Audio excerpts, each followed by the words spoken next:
이제 그룹 C로 가보겠습니다. 테란이나 토스랑 하고 싶긴 한데 뽑아줬으면 좋겠어요. 뽑으면 간단 마인드예요.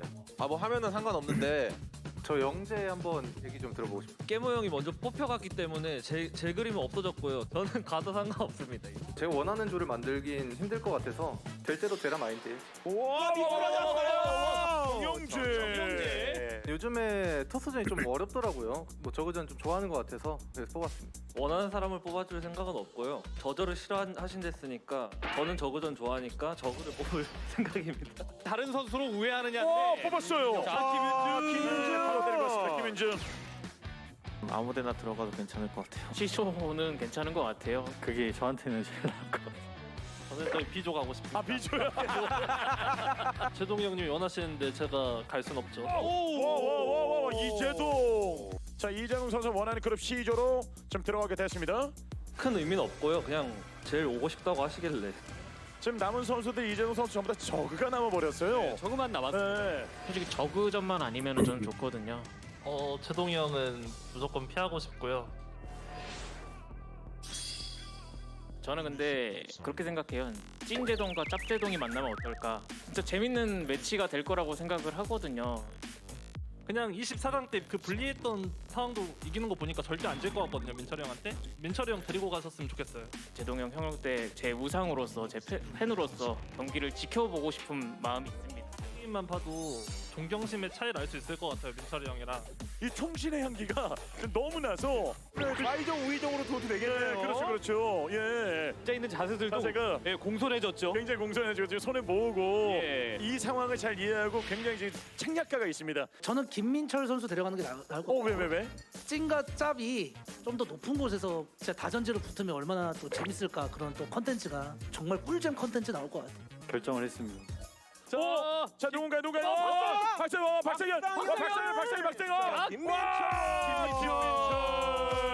저그전. 저그 대 저그를 어쩔 수 없이 지금 할 수밖에 없는 상황이라서 박상현 선수랑은 또 같은 대학교이기도 하고 넘어야 될 산이라고 생각하고요. 저그전 해야 우승할 수 있는 거니까 저그전 이번에 잘해보겠습니다.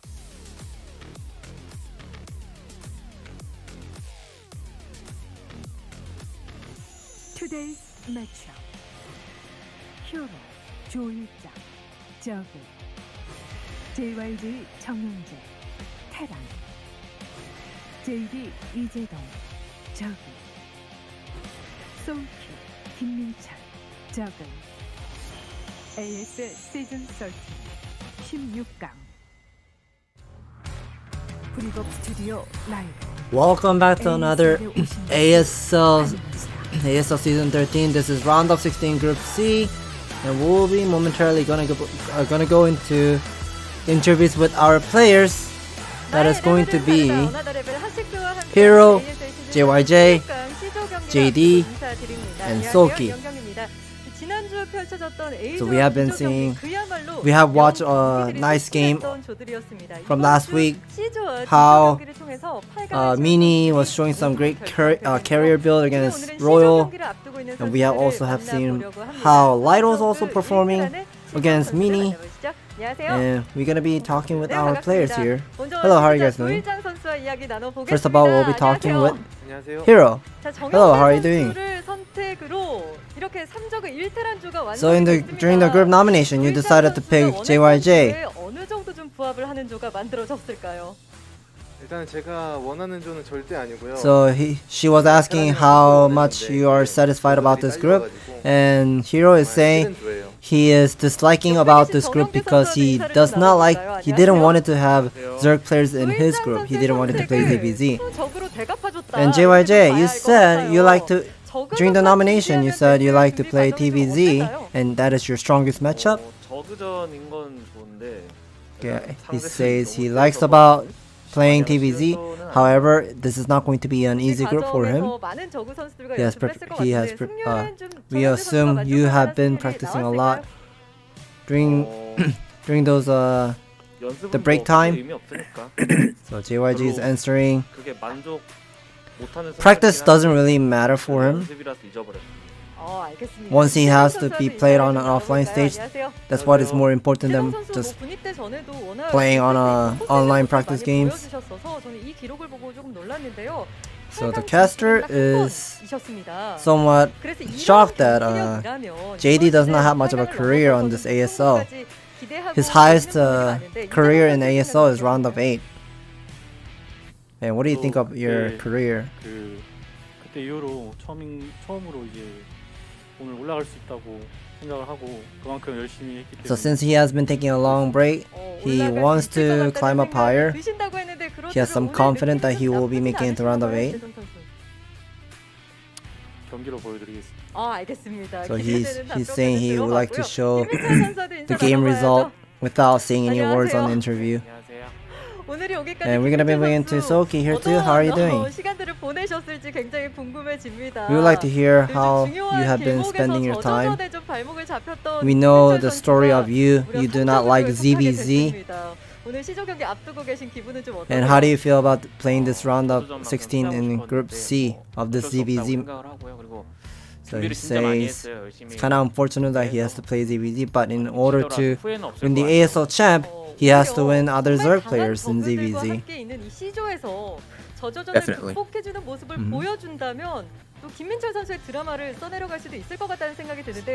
So we are thinking that if you are breaking this your jinx of losing against Zerg players, we may have some story of you making it to ASL champ title. And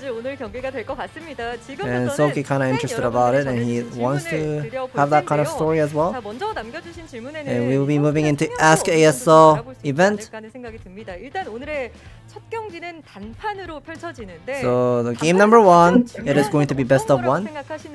What is most important? What's the most important thing that you have to prepare for the best of 1 series? And JYJ? 오늘 많이 따지는 사람이라서. So JYJ is saying he needs, he kind of thinks about the luck. Luck is really important. It can be the scouting, it can be the build order.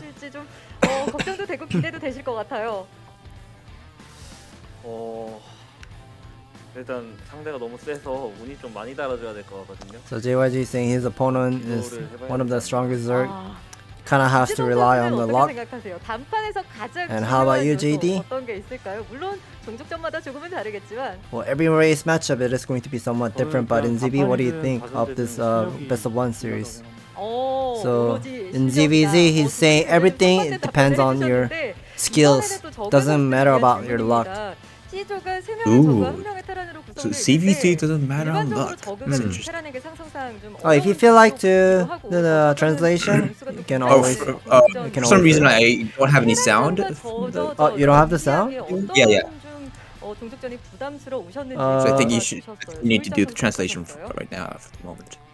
저는 저그전보다는 테란전이 I'll 좀 fix 더 it for you. 수월했던 것 같고 저그전은 진짜 머리가 많이 아프더라고요. 그래서 진짜 다음에도 저그전은 진짜 하기 싫어. You should be able to hear it if you press the screen. Yeah, but it's really small. It's small? Yeah. It's maximum for me. Yeah, it's absurd. I also have max volume and I have it on a max volume. I'm not sure. Maybe check your setting real quick. yeah. Let me try disconnecting and joining. Okay. So the one of the question asking to Soki, what do you feel more pressure playing ZVZ or ZVT? And he's saying he has some pressure of playing ZVZ more than ZVT. Soki is one of the Zerg players who is absolutely good at ZVT. I played against Soki earlier, like 2 hours ago on ladder. Not sure how much of you guys watch on my Twitch stream, but that was how strong Soki was. So one of the question to JD, what is your strongest? Pretty much complementing each other. So he's talking about the opponent's strength. What's his strength? And he's saying Soki is one of the Zerg player who is really good at defending. That's his strength, strongest part. And Hero is insanely good at macro. And we would like to hear your opinion, Soki. So JD says JD, he's kind of jealous about JD's face. JD's face feature, very handsome. He's handsome. That JD is He's jealous at JD's 손이 hands. 그렇게 빠르면은 저도 좀 잘할 수 있을 것 같은데 그게 안 되더라고요. Still don't 오늘 have any 김민철 sound. 선수가 저저전만 100% 준비해온 만큼 Weird. 이 부러운 점을 you don't have the 짝수에 sound? 오셨을 수도 있을 것 같다라는 생각이 듭니다. Maybe check your 마지막 settings. 질문인데요. 이번에는 각오와 함께 좀 답변을 해주셨으면 좋겠습니다. I'll 오늘 check. 본인의 스타일에 좀 어떤 Yeah. 스타일의 플레이 스타일을 보여주고 싶으신지, 예를 들면 완벽한 플레이를 보여주고 싶다, 섹시한 플레이를 보여주고 싶다, 압도하는 A few moments ago, I did 보여주고 have some 싶다. sound, but I was really small, 각오를 한 barely 말씀씩 hearable. 밝혀주시면 좋을 것 같습니다. I'll 브리전 rejoin 선수 the call. 먼저 한 말씀 해주실까요? 저는 좀 I 섹시하면서도 rejoined the 완벽한 그런 플레이 스타일을 오늘 보여드리겠습니다. Hopefully you can hear it well. 기대하도록 하겠습니다. 정영재 Oh no, 선수. I still don't have sound. Maybe I should just try watching it through the 막무가내로 하니까 잘 되더라고요. Africa 그냥 아무 생각 stream 없는 live. 생각입니다. Have you right clicked my stream? 무아지경의 플레이를 My 보여주겠다. Discord? Yeah, I did. 알겠습니다. And there's a 이재동 volume. 선수. Yeah, it's max volume. 이기는 플레이를 보여주겠다. The stream volume 이재동 is 선수의 마지막 on 각오 max. 말씀 들어볼까요? Stream volume is on max. 간단한 Yeah. That's really weird. 간단하게 해서 Uh-huh. 이기도록 하겠습니다. Definitely is, 간단하고 이기는 플레이 보여주겠다. 내 선수의 각오를 끝으로 들어봤습니다. 명경기 So 기대해 보도록 players are 하겠습니다. 인터뷰 pretty much 고맙습니다. saying they're gonna be playing 자, 이렇게 시조 somewhat 경기를 serious. 앞두고 있는 네 They want to 명의 make it into 선수와 round of 함께 8. 이야기 나눠봤습니다. And JD is probably one of the Zerg 오늘 player 살아남아 8강에 who 오른 really wants to 세 make it 명의 into round of 선수는 8 어떤 선수가 because 될지 기대해 주시기 he hasn't played on an 바라면서 offline 지금부터 stage for a 시조 long 경기 time, 함께 and 만나보시죠. we're gonna be moving into the players' information momentarily. They're gonna go back to their seat, and yeah, I'm excited of seeing a lot of Zerg versus Terran matchup. Since JYJ is in this round of 16, I wonder how well he's gonna be surviving out of this hard group for him. Yeah, I'm really excited to see what JYJ has prepared for his versus Zerg matchups. I still don't have that sound. Maybe I should just. I currently have it. Oh yeah, you have it muted, but I I'll didn't have try that it sound. again. It's really weird. I'm not sure why he doesn't have the sound, but anyways, yeah, well, they are probably gonna be talking about this round of 16 and talk about the players' information. I'm pretty sure they will be showing us some player stats information momentarily in maybe 1 minute or so. And yeah, here is the round of 16 of Group C that is going to be casted today. Hero, JYJ, JD, Soki. And we can see Hero and Soki got some fat on their face. I think they need to lose some weight. You can see how handsome JD is. He looks slim.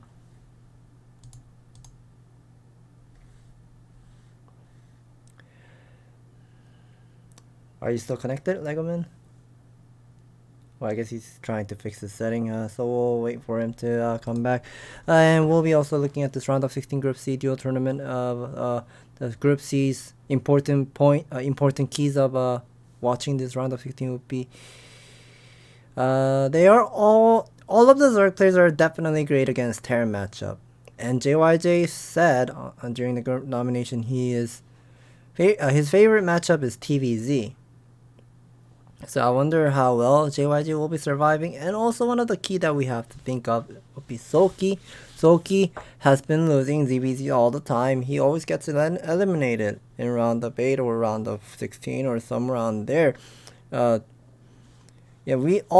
everyone knows how strong he is against Terran matchup. Like, I don't know how much of you guys are actually checking out of the Ultimate Battle and some show matches of a Soki's game. Soki's insane. So it is going to be the time for Soki to overcome in his ZVZ matchup. And it looks like cameraman's going to be shooting on player's cam. We're going to be taking a look at Hero.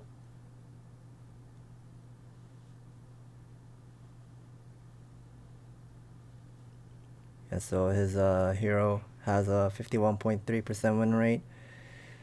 20 wins and 19 losses, not too bad. Lastly, he lost to Rush 1-4. Kind of hurt him of his stats, but still decent enough to know that we can get to know that he is really, really great. against Terra matchup. And JYJ, as he said, he's kind of good at TVZ. And we see he has 6 wins and 7 losses. Last time he got eliminated by Queen, I believe. And that was 3-0. And Legoman, are you there? Yeah, I am, but I don't think I still have any sound, so I think I just have to cast. I'm not playing the Oh, sound you're yet. not. Yeah, there's a background music all the time, so we will be turning on the sound once players are gonna be getting into the into the game. But if I still don't have sound, I guess I have to cast without the sound. That's a bit unfortunate. Yeah. I just had got my computer rebooted, so I hope it works. Yeah, so Hero is plugging in his earphones, and JYJ seems he's already ready. He got his noise cancellation on. Yeah, we'll be taking a look at the map, of course. Oh, it's Vermeer. Was it Vermeer? I think it was Vermeer, right? Yeah, it was Vermeer. Look, I think we had Eclipse the other day. Oh yeah, the Eclipse Was in round of 24, but round of 16 Oh, is yeah, Vermeer 24. for the best of 1. The Vermeer TVZ. I wonder Bad memories. what JYJ will be doing, because I have seen Mong playing the Valkyrie tank build into the late max switches. That was very interesting, and I wonder if Hero is gonna be doing 3 hatchery builds just like how Gamma was doing. But I don't think Hero is one of the Zerg players who loves to go for 3 hatchery builds. So probably gonna be relying on the 2 hatch Mura most likely, I believe. And yeah, lots of cam. Their cam is getting shaked. I guess we have some little issue with JYJ's headphones. I guess not. Yeah, players are getting some signs by the ASL staff, looking at each other, getting some signs.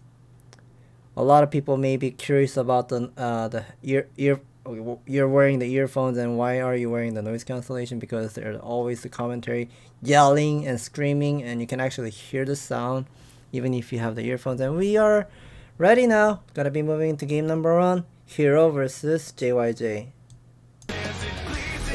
All right, now I have sound. Good. Okay. 게임을 시작합니다. Phew.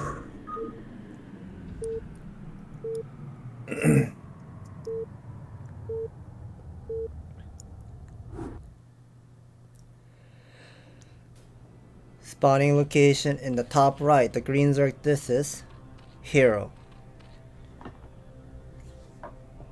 And at the top left, we have JYJ. So this is a TVZ on Vermeer, and I'm taking a look at Hero's Overlord pattern.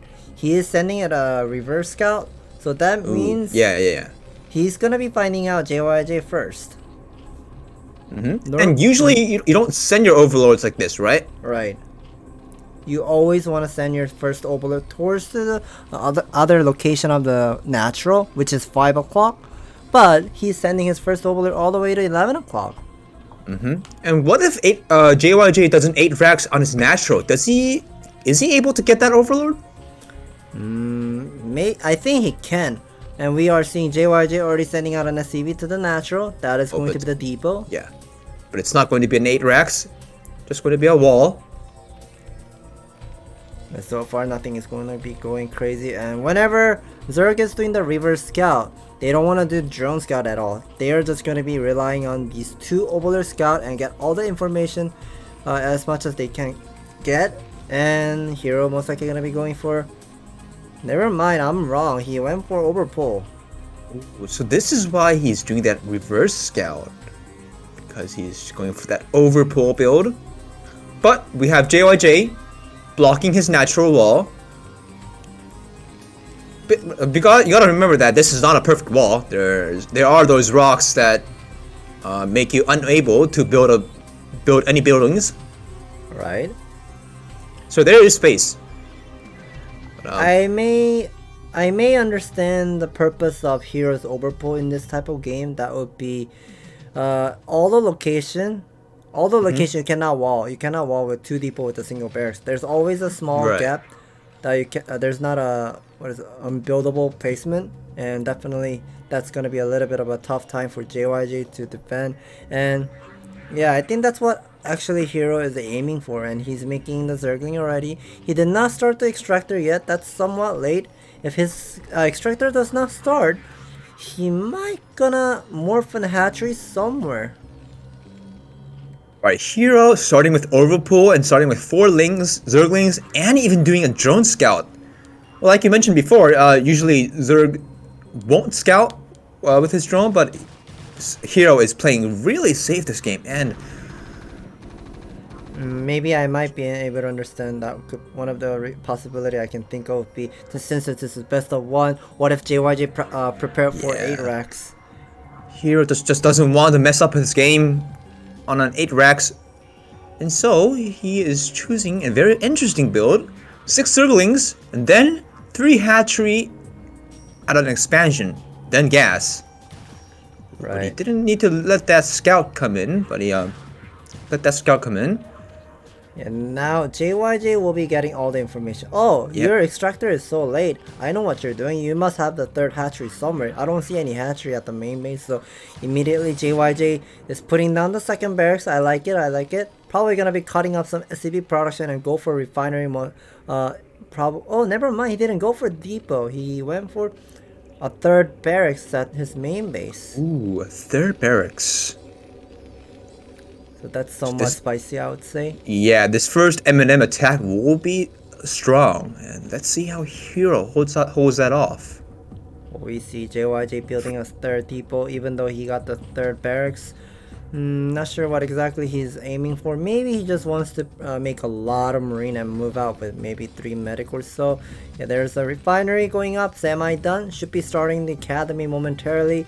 We see Hero also spread those Zergling to find out any sort of a second SCV scout. So when the Terran does this 3 barracks build, does the Terran stop his SCV worker production? Depending on what exactly you like to do, but I guess since JYJ got the 3rd barracks really fast, 3rd depot really fast, I think he wants to queue up more SCV. Yeah, that academy is a bit late, I think, because he just built it at his supply 34. Right. So it seems like a bit delayed academy, considering that he started with 3 barracks. Yeah, we see here, JYJ already got decent amount of marine already. I'm pretty sure academy is not even done yet, but he has 11 marine already. So I guess Hero is probably seeing those marine count at the natural, luckily. However, he doesn't know whether this is 2 racks or 3 racks.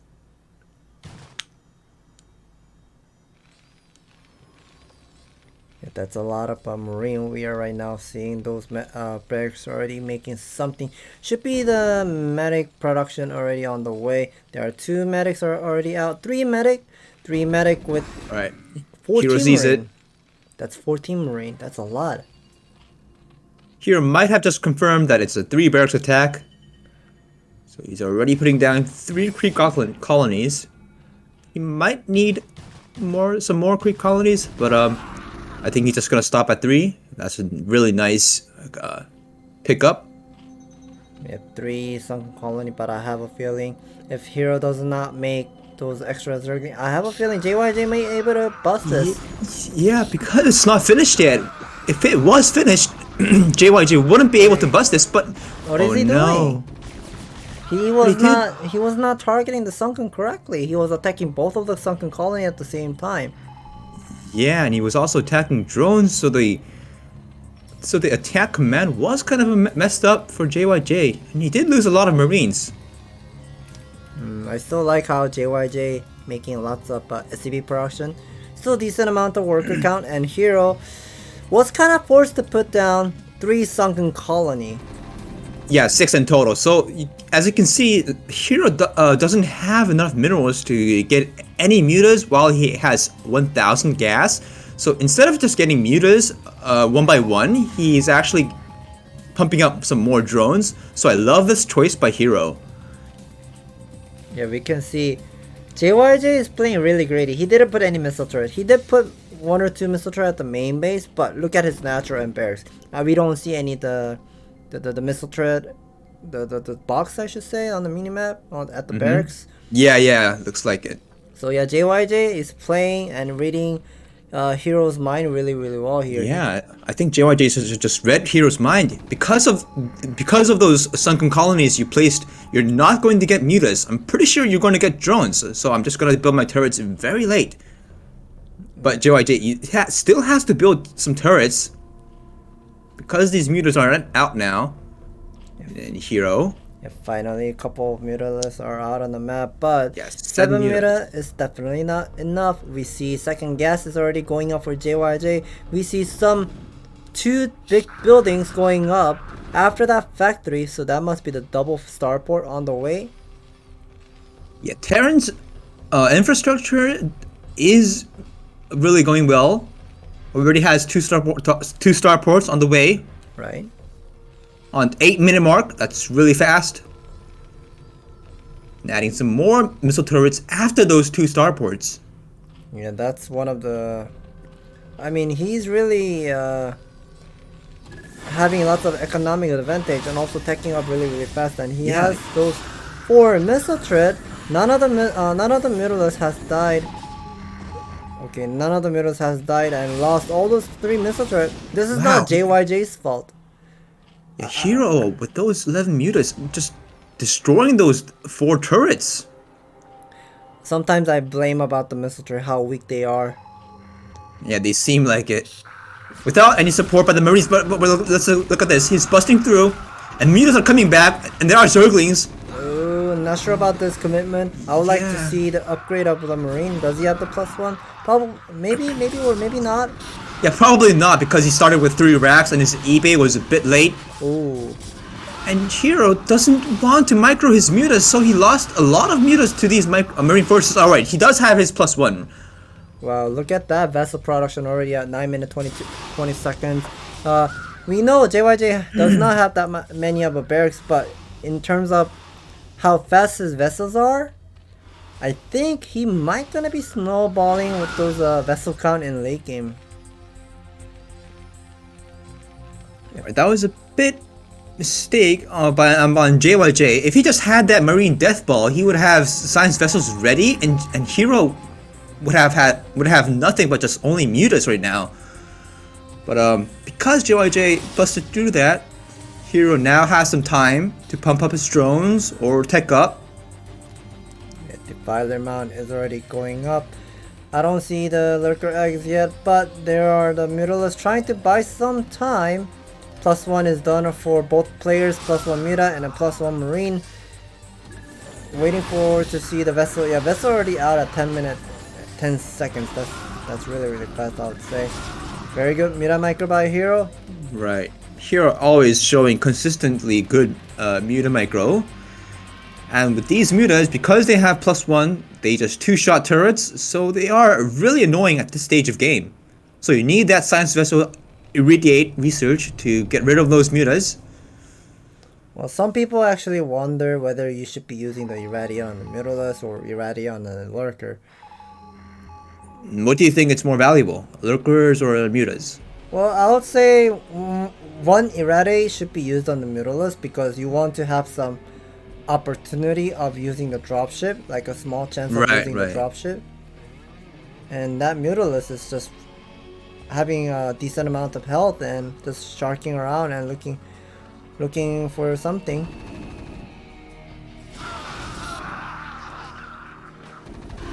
Okay, nice Marine pickups. Okay, that's a one nice irradiate.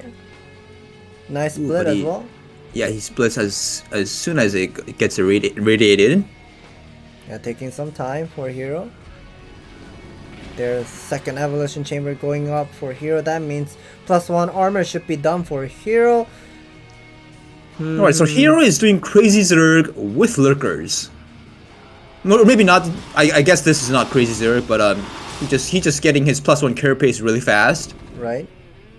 And we are finally seeing JYJ expanding towards the 9 o'clock. I thought he was going to be expanding towards to his third expansion at the 11 o'clock side, but never mind. The father is already up, +1 armor. and second eBay is already running. We see JYJ lift up those science facility. That's a nice Mutalisk doing some harassment. Yeah, this harassment was really nice. Even gets one vessel and delays that third TC, but he does lose most of his mutas. So JYJ right now has an open opportunity to use dropships freely. Oh, vessel needs to be very careful. Okay, nice hold. Must not lose his vessels. Okay, that lurker is just almost killed his drones. And JYJ already has 7 barracks. Yeah, he's playing really well. I guess the last time he has showed us using 3 starport with the battle cruiser build, and now I guess he's not interested of using the battle cruiser in this type of map on Vermeer, maybe because the Vermeer map is just so many of expansion where you can take, and look at that upgrade the spectator showed us. Terran JYJ has +2 marine upgrade is done, but does not have the armor. The upgrade is leading for the Terrans, so JYJ does want to do something when the Zerg only has +1. Zerg already has the Ultraless Cave finished. That's nice. Hero is just trying to move out with few lurkers and a defiler. Okay, one of the vessel got sniped. +1 armor is done too. Yeah, what Hero is doing here is just trying to draw some attention of the Terran. But JYJ having marine forces everywhere to stop that defiler lurker harassment. I think JYJ needs to mix some firebat because we see Hero does not have much of a lurker, but a lot of Zergling all the time. Yeah, mixing up some firebats would be really nice. And Hero has a lot of minerals. That's because Hero hasn't started making Ultralisks yet. He's just saving up that resources for his Ultras. Right. And now those 2 lurkers at the 5 o'clock on the high ground, using the ready on there. And okay, armor 2 is already done for Hero, so that's a sign. Hero has 1400 Vespin gas. Now he's spending all of his gas for something. Pretty sure he's gonna be making some Ultralisk momentarily. Yeah, I think he made a few Ultras. Oh, he spent all of those gases. So Hero wants to get this 4th base, and in order to do that, you need your Ultras out. With just lurkers and defilers, it's going to be a tough time taking that 4th. Hero did make some Ultras, and he spent all of his resources. Okay, that's somewhat random units at the 5 o'clock with 2 science vessels. I would like to keep those 2 vessels at the 5 o'clock for something else, but I guess they may be useful. Okay, finally mixing up some firebat, and yeah, there are some Ultralisks are popping out from the eggs. Still no Ultralisk speed. Yeah, but we'll be done soon.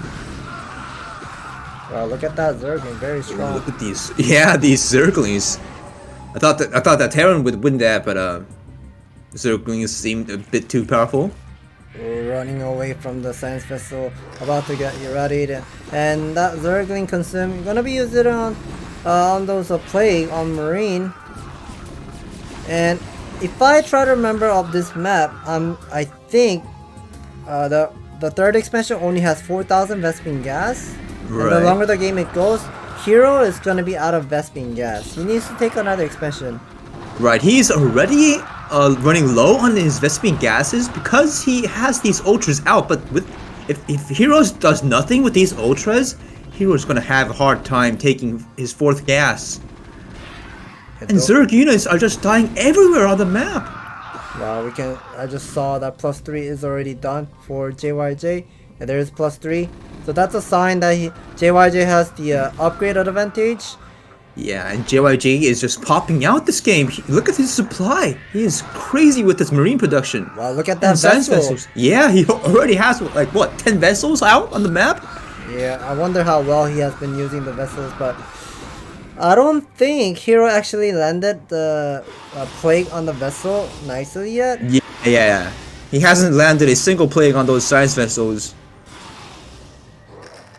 And look at JYJ's upgrade. He hasn't forgotten his upgrades since the beginning of this game.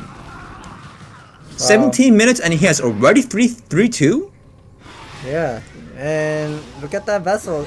Most of the vessels are almost out of energy, so that means he has been using those vessel energy really well to use to peel off the ultraless HP. We are hearing lots of scans going on. I think he's probably scanning to figure out whether Hero has any other bases beside 3 o'clock, and I don't know how Hero can be recovered from this. Yeah, JYJ confirms that Hero doesn't have any hit expansions, so Hero, as long as JYJ doesn't give Heroes a 4th gas, JYJ is looking really good this game. With those safe resources, he can't even go battle cruisers now. Okay, so that's gonna be the eraser on the mineral line, and I think the science facility is still floated at the center of the map, and I don't think he can be able to transition into what's it called? The battle cruisers. The battle cruiser. I guess that's a science facility that's on Zerg's natural. Right. Yeah. Somehow Hero is taking the expansion, but JYJ is sending all of his army at the bottom right. That firebet is doing some job. Wow. And Zerg still doesn't have his +3 carapace upgrade, so Ultras and Lings are just so weak against these group of Marine forces. Yeah, I feel JYJ has been staying on the 3 base for super long, but we can see from the minimap he has been stalling the game. Oh, there's a +3 armor as you mentioned. Yeah. The thing you were mentioning about. Okay, now that's a good thing to know about Hero, that he will be able to match up the upgrade with the +3 Marine. Ooh, they're ready. And defilers are coming. These defilers doing here. Wow. I'm impressed how well JYJ. Ooh, triple irradiate on a single defiler, so that's a mistake. Oh, he used 3 irradiates on a single defiler. Alright, that was a slight mistake, but doesn't matter. As long as JYJ denies Hero's 4th, Hero is starving with gas. Correct. Nice irradiate at the bottom right, and yeah, those defilers are definitely expensive for Hero. I mean, Hero needs gas to make some ultras to fight back, and that's a lot of cloud vessel. 11 vessels out on the map, using irradiate everywhere, just dying. Doesn't matter if I lose my vessel. I'm just gonna keep using my irradiate on your ultraless, on your defiler, also eraser your drone. Yeah, at this point of game, killing Scourgers with your science vessel is worth, because Hero is running out of gas, and JYJ has 4 bases and 1800 gas. No worries on making that and remaking those science vessels. Yeah, drones are Ooh, I love to see those drones getting killed by irradiated, but the irradiate just finishes. Oh, he's about to use it. Oh no, those drones! Oh, that was so close. That's so close, yeah. Okay, a lot of vessels getting killed. JYJ needs to be a bit conscious, but look at that M&M going in a straight line. Yeah, JYJ doesn't care. He has so many Marine forces, and Hero has only a single Ultralist that just died. And it wasn't a science facility, it's just an eBay. So we might just be able to see about BCs. But Hero taps out. Wow. I love this game. I'm shocked how strong JYJ is. My best friend JYJ. Looks like JYJ has prepared a lot for this versus Zerg matchup. Yeah. And I'm starting to kind of understand why that 3 Rex is so good against a 3 hatchery expansion Zerg. Well, I think it's just somewhat circumstances you have to be followed up would be pull first. He went for overpull. Oh, right. You gotta consider that the Zerg went for overpull first. So the Zerg was relatively falling behind on economy. Yes, that's But if Zerg went for a 12 hatchery opener, Zerg still would have had to put down 6 sunken colonies, right? I think so, yeah. Probably, Oh yeah, if it was played on Eclipse, then probably 2 Sunkens would have been okay, but everything was low ground. There's just low ground, you had to put more Sunkens. So I love that choice by JYJ, putting those missile turrets very delayed missile turrets after building those 2 starports. And we'll be coming back after the commercial break. Stay tuned, guys.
Alright, welcome back. We're gonna be moving into game number 2. That is going to be JD versus Soki on Vermeer. And before that, we'll be taking a look at players' statistic information soon. And this is JD first. ZVZ, 3 wins and 5 losses, 37.5%. And his highest ASL record was in Season 2, semifinal. And the Clarkson. That's funny. And yeah, it's impressive how strong he is in ZVP and ZVT, but didn't think of his ZVZ would be that low win rate in this ASL performance. Yeah, because JD is the mastermind versus Zerg. Wonder who he lost to. Yeah, I don't know either. And look at that for Soki. Yeah, they're about the even statistic information. 9 wins, 16 losses, 36% win rate in ZVZ for Soki. His highest record was in Season 3, 4th place. So he lost a lot of games against Queen, I believe.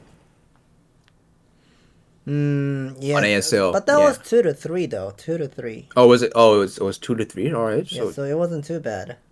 Soki just lost to a lot of other Zerg players. So yeah, in ZVZ I heard you don't have to practice because it's everything depending on your optimization plus where you want to put your overlord. You don't have to really practice ZVZ, that's what I heard. Oh, really? Yeah. Yeah, it just depends on your micro. So I guess practicing doesn't really matter. It just ZVZ just matters on your condition that day, like how well you can micro. And yeah, JD is gonna be wearing his mask. He seems he's ready to play already. And Soki having some dried eye issues, so he's gonna be dropping some what's it called? The eye drop on his eyes. Yeah, I forgot how to call that. Yeah, eye Let's just drop. call it the eye drop. Yeah, I guess eye drop is the right term. So yeah, COVID cases is insanely going crazy in Korea. Every day, lots of cases. People are very secured of wearing the mask. Looks like players are getting ready. And I wonder how well Soki is gonna be performing. I know I know how strong he is in ZVT. And also on versus Protoss, but alright, his old weakness, his versus Zerg matchup, was his old weakness. Let's see how Soki will be able to overcome that. Right. So I guess ASL staff are probably organizing some stuff there before we move into the game. And we see JD is holding the hot pack. Of course, whenever you're at the studio, it's really cold because they don't really use the heater there.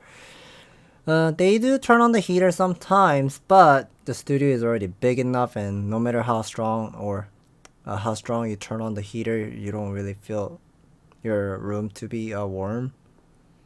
So yeah, okay, I guess players are ready. We're gonna be moving into JD versus Soki on Vermeer.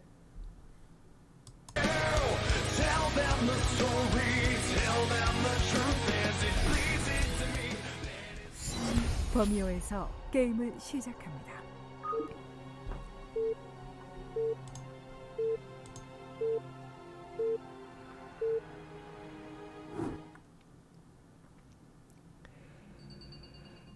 Spawning location in the bottom right. The brown Zerg. This is JD. And at the top right, we have NSU Soki. And we are seeing both of the players are sending the over to the right direction, but JD is a little bit out of luck. Yeah, Soki is going to be the first, doing the first scout on JD. So the first game is looking pretty good for Soki. Getting that first scout is huge versus Zerg. Because go on. Yeah, we are seeing both of the players are pretty much working on the optimization. I think Soki has a slightly advantage with the economic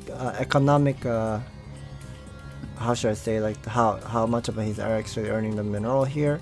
And we're also looking at this the income. And to Soki's ASL ZVZ, he lost the hero 2-3.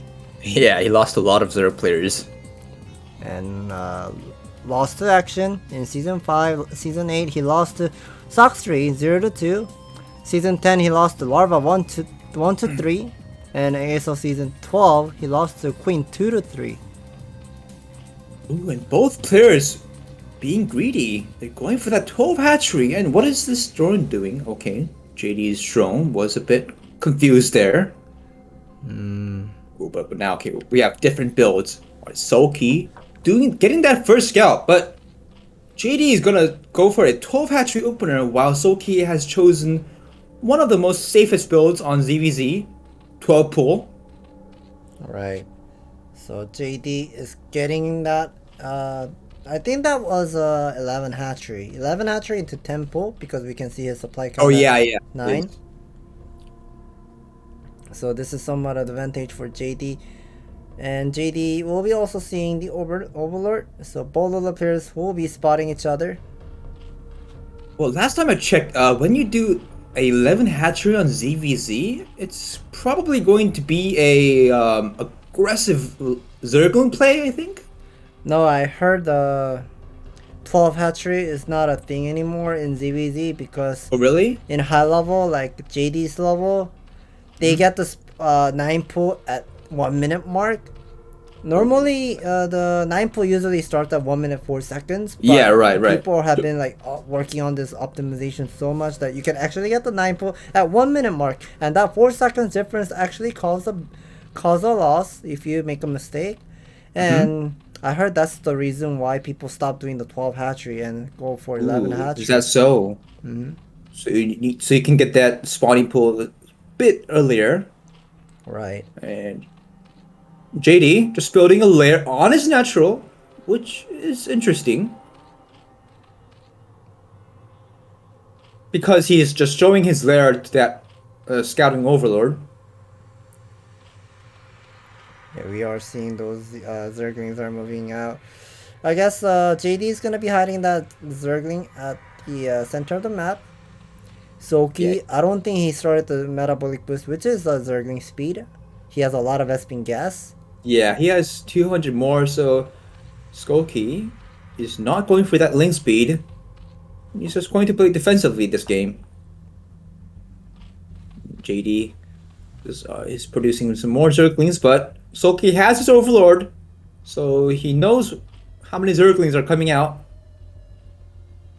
Alright, he sees a lot of Zerglings. Finally starting the Spartak. We can see some of Spartak differences. Yeah, there is. I think if I were JD, I would be making maybe 1 or 2 extra drone and get the second extractor ASAP, and then start making a lot of Zergling. Yeah, right. On ZVZ, usually just want to have 9 workers and 3 workers mining the gas, and on your natural, just 3 workers mining the gas. Oh my god! Look at this. JD has already got a drones kill, but he does lose some links, but it doesn't really matter. Losing 2 Zerglings and getting a drone, it's definitely worth it. Right. And look at how low Soki's money is. Yeah, he doesn't have enough money to make a mirrorless, nor even get his second extractor. I don't think he can even afford to put down a second extractor. Meanwhile, JD is getting his second extractor soon. Right, and JD also confirmed that Soki doesn't have his second extractor, and even now he confirms it. So if JD just and he's being so aggressive, he doesn't care if that sunken colony is there. Alright, JD did waste a lot of Zerglings there. Feel like he wasted a bit too much, but we know JD has what is it, the second gas already going up, and right. Yeah, he should be getting the middleless momentarily, but oh, those Zergling with the couple of middles are already out on the map for Soki. So this is one of the strongest part for Soki's the timing attack that he can actually do. Okay, Yeah, they are the Scourge. Alright, perfect timing. Mm-hmm. Yeah, just in time. I was wondering if Soki can get some drone pickups. Oh, we're seeing them right now. I think this is a bad decision making for Soki, because if he gets chased by the Scourge, oh my. When that Scourges do connect on a single Muta, and Soki lost another Mutas. Okay, that's 3 to 3. 3 to 3. 3 to 3, but JD is losing drones on his natural. Well, 3 to 4, but I think JD is confident enough that he can go for the fight. But there are 2 Scourge, nice picking up. Wow, excellent Muta micro. Yeah, but he's got to deal with these Zerglings, so JD, busy handwork, microing that Muta and saving drones at the same time. Oh, and he loses another drone. Alright, so in total he lost, what, like 4 drones? Because he lost all of his drones on his natural and another drone on his main. He lost 4 drones. But he reproduced those drones. I think this is somewhat favor towards the JD, because Soki only has like 5 or 6 drone at his main base, but JD is already having that couple more drones to get the mineral, and yeah, only 6 drone at the mineral for Soki. Yeah, I think JD has some more drones. And the supply count is even. Alright, like I said before, JD already has 3 drones mining the gas and 3 drones mining the minerals. So that's enough workers, drones, to get to constantly have mutas. 3 drones mining and 3 drones mining the gas. So as you can see, we just have mutas popping out. No Scourgers. Soki. Oh, it's already the 9 middleless and some Scourges for JD, and Soki was actually squeezing all of his larvae for Scourges, and Right. Oh my god, that Scourge, they connected those Soki's muta. Wait, and those last 2 Scourges did connect, but JD has a lead on his mutas. 2 more mutas, and if JD even has his +1 carapace ongoing right now. Does he have it? He doesn't have it right now, but I'm pretty sure JD would have done it. Oh, nice Scourge micro by both players. But Right. Soki's Mutalists are already on a low HP. This is not Yes. looking great. JD has a huge supply lead. Well, JD also has 2 low mutas, but Soki has 4 low mutas. Oh, what? What was that? Yeah, I mean, those Scourge connected to the Overlord for JD.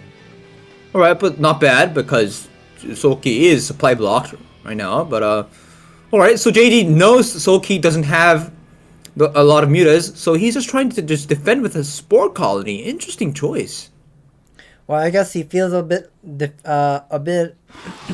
behind because he got lots of hit by Soki's Muta earlier, but some of the Zerglings will be sneaking in. And these 2 Zerglings sneaking in, they are just so annoying. Well, they are low in HP, but pulling those workers off for even a second is huge at this point. Right. And look at Soki's resources. He has only 10 minerals.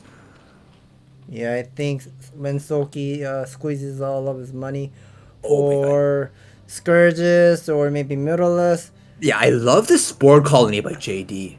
This Spore Colony is just insane.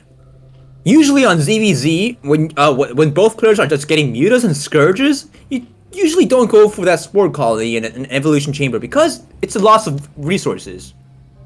First, it's a loss of 2 drones, but JD, he's confident that if I can just hold off Soki's last attack, I'm going to win this game.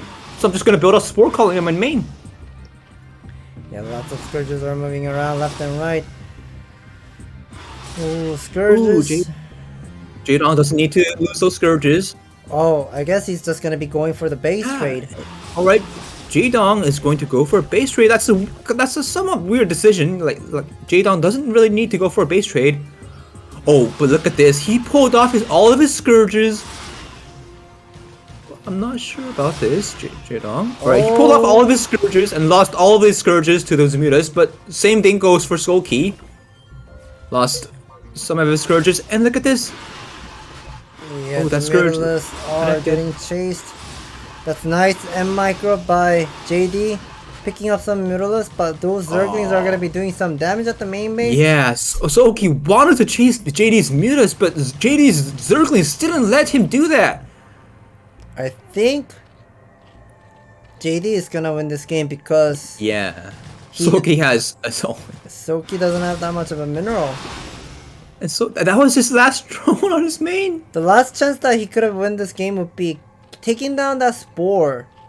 But he decided to not take down the Spore when he was able to. Yeah, it's almost impossible to take down the Spore with 6 mutas. I'm pretty sure that 5 mutas beat a Spore, I think.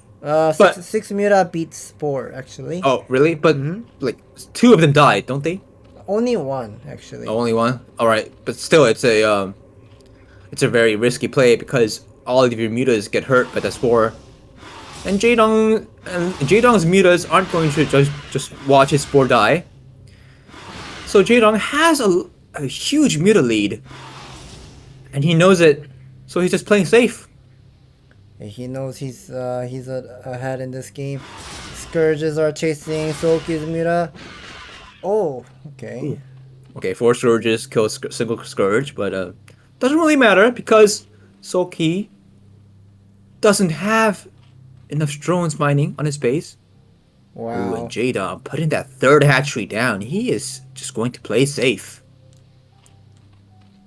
Not sure about putting down another expansion because he can actually put that hatchery at the main base and have an extra macro hatchery to make more work. Sure, yeah. But now somehow it's giving some chance for Soki to recover. And JD, yeah, definitely he has the lead still, but he is giving more spaces for Soki to attack. Right. So Soki decides to just stay on his base, turtle, and drone up. And this Scourge trying to scout Soulkey's base. And at this point, I am sure that JD has his +1 carapace going. So let's see if JD will have his +1 carapace soon enough. Well, looks like JD is ready to move out. He has decent amount of Muta, picking up that Scourge nicely. Yep, denied that Scourge Scout. So Soki doesn't know about this third hatchery that JD has. And I think he's going to see the third hatchery with that Scourge on JD's natural. Nope, never mind. Okay, baiting with the 5 Mutas and chase. And if those Scourges connect to okay, that's a lot of Scourge just died earlier. We see Soki has decent amount of Muta, but I'm not sure whether he can actually survive from this attack. Yeah, and Jaedong still has 700 gas saved up, so even if JD loses all of his mutas here, which he will not. Oh, I think this is GG. Yeah, this is game for Soki, and he doesn't want to leave this game. Ooh. Nice Muta micro. Yeah. Not the perfect, but still. Really nice Muta micro. And Soki taps out. Wow. That was a clean JD's Muta micro, picking up the Scourge in the early mid stage. Mastermind of CVZ. However, that was a little bit of off, like slacking with his Muta micro for Soki against the Scourge. JD's Scourge was always connecting to his Mutalisk, but Soki's Scourge did not connect to JD. Yeah, I saw like 6 Scourges connecting on a single Muta. So that was definitely a waste of Scourges for Soki. But Soki didn't really have a choice. He had to make a lot of Scourges because he was significantly running low on his drone count. Right. And that is JD we are right now seeing. He will be moving into the winners match. That is going to be JYJ versus JD. And I wonder how well JYJ is going to be played. I would like to learn from him.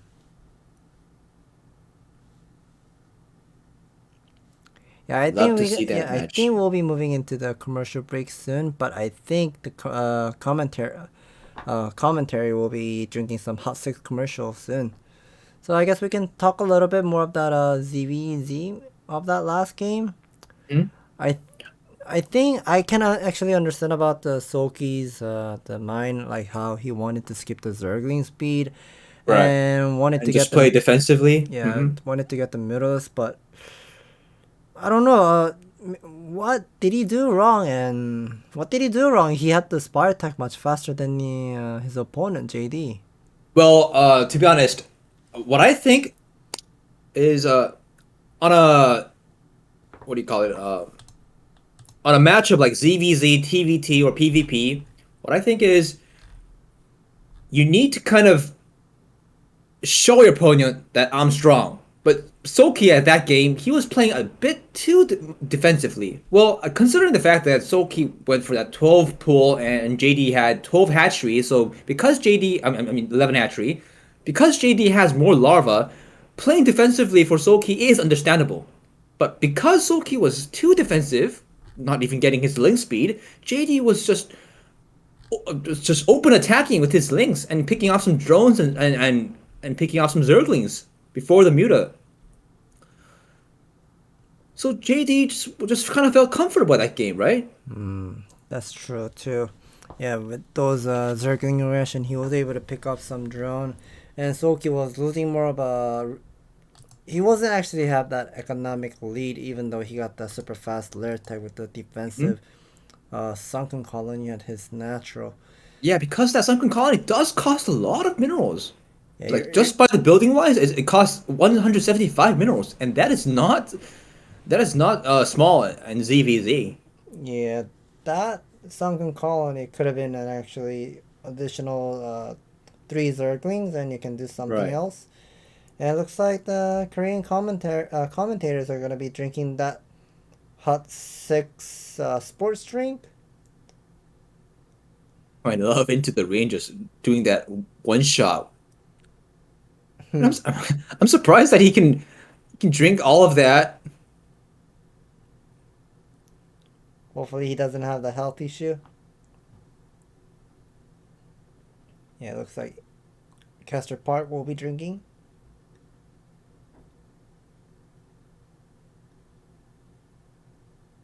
Yeah, and Hot 6 is also a soda beverage, so if you drink all of that at once, I'm pretty sure you might burp while you're commentating, but I've never seen any commentators burp while they commentate, so it's a very Oh, they always put their mic away or turn off the mic. Oh yeah, I guess that's what happens.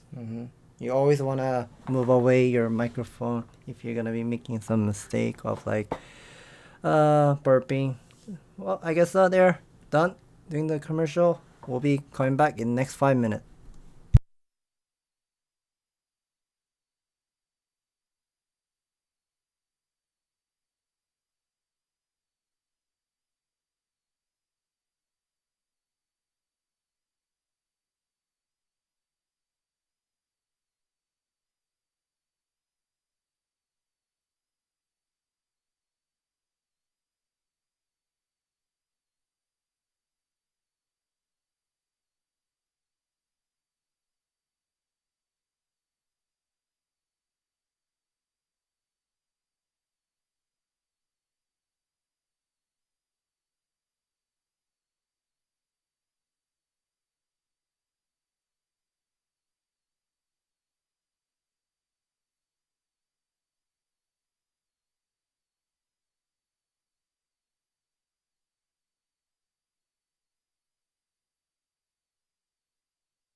Welcome back, and we are going to be moving into the winners round of this ASL Season 13 round of 16 Group C. JYJ beat Hero in the first game, and JD beat Soki in the second game, and they're already back to their seat. And yeah, looks like JD is already ready. He's already wearing his earphones and headset, the noise cancellation. And JYJ is not ready yet. Hopefully he is gonna be ready soon. Are the other players allowed to sit next to that next seat and watch their games? No, they can't. Oh, but I saw Hero on his seat. Oh, if you turn around, there's a behind screen that actually show the StarCraft screen, and you can actually watch from there. But your neck will hurt.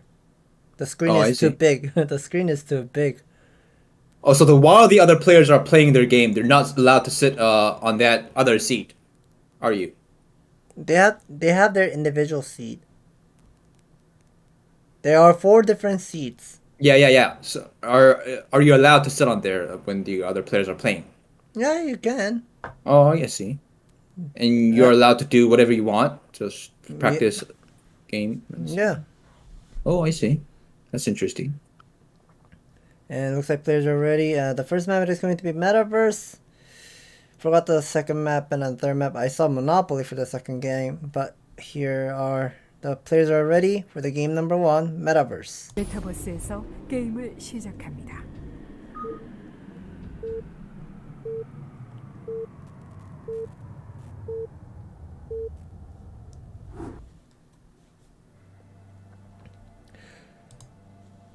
Spawning location in the top left, the brown Zerg. This is JD. And then at the top, at the bottom left, we have CP JYJ.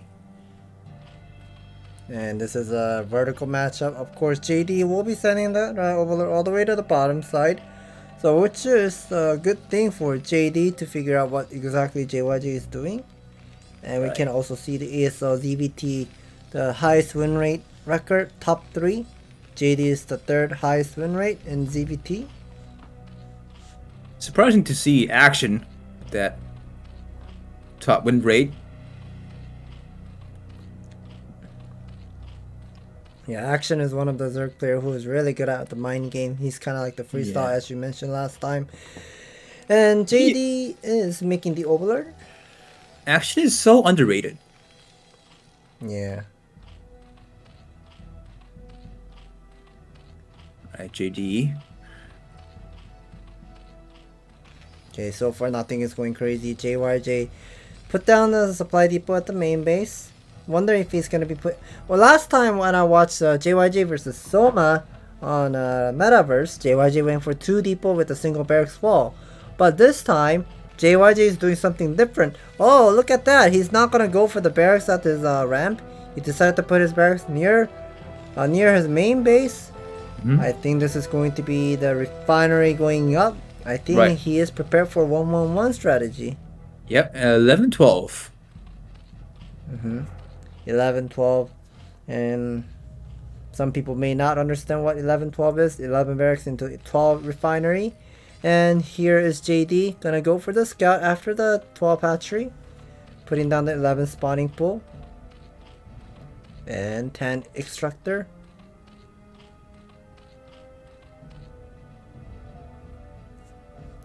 So I guess JYJ has prepared something unique in this best of 3 series, the first map, Metaverse.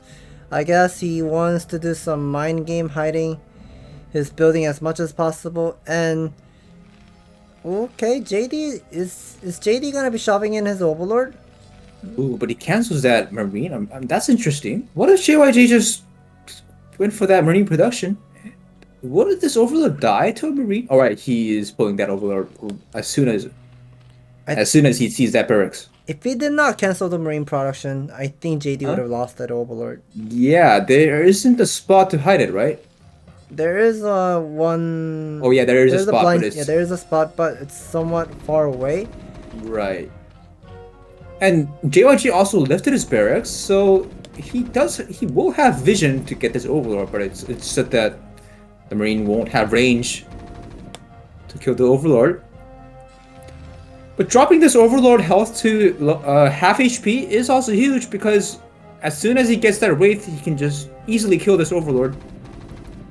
Yeah, JD has started his lair attack at his natural. Some people may wonder where the lair attack is. There's a lair attack at the nat. No lair at the main. Right, JD just likes to build his lair on his natural. Yeah, that's very unique, and we are seeing JYJ already putting down the command center and the starport.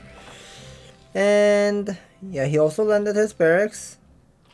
I think I may understand why he has prepared for 1-1-1, because the natural is wide open. Normally, if you play it on a normal map like a polypoid, you can just put a sunken colony, a spire, and a hatchery, additional hatchery to stop the vulture run by.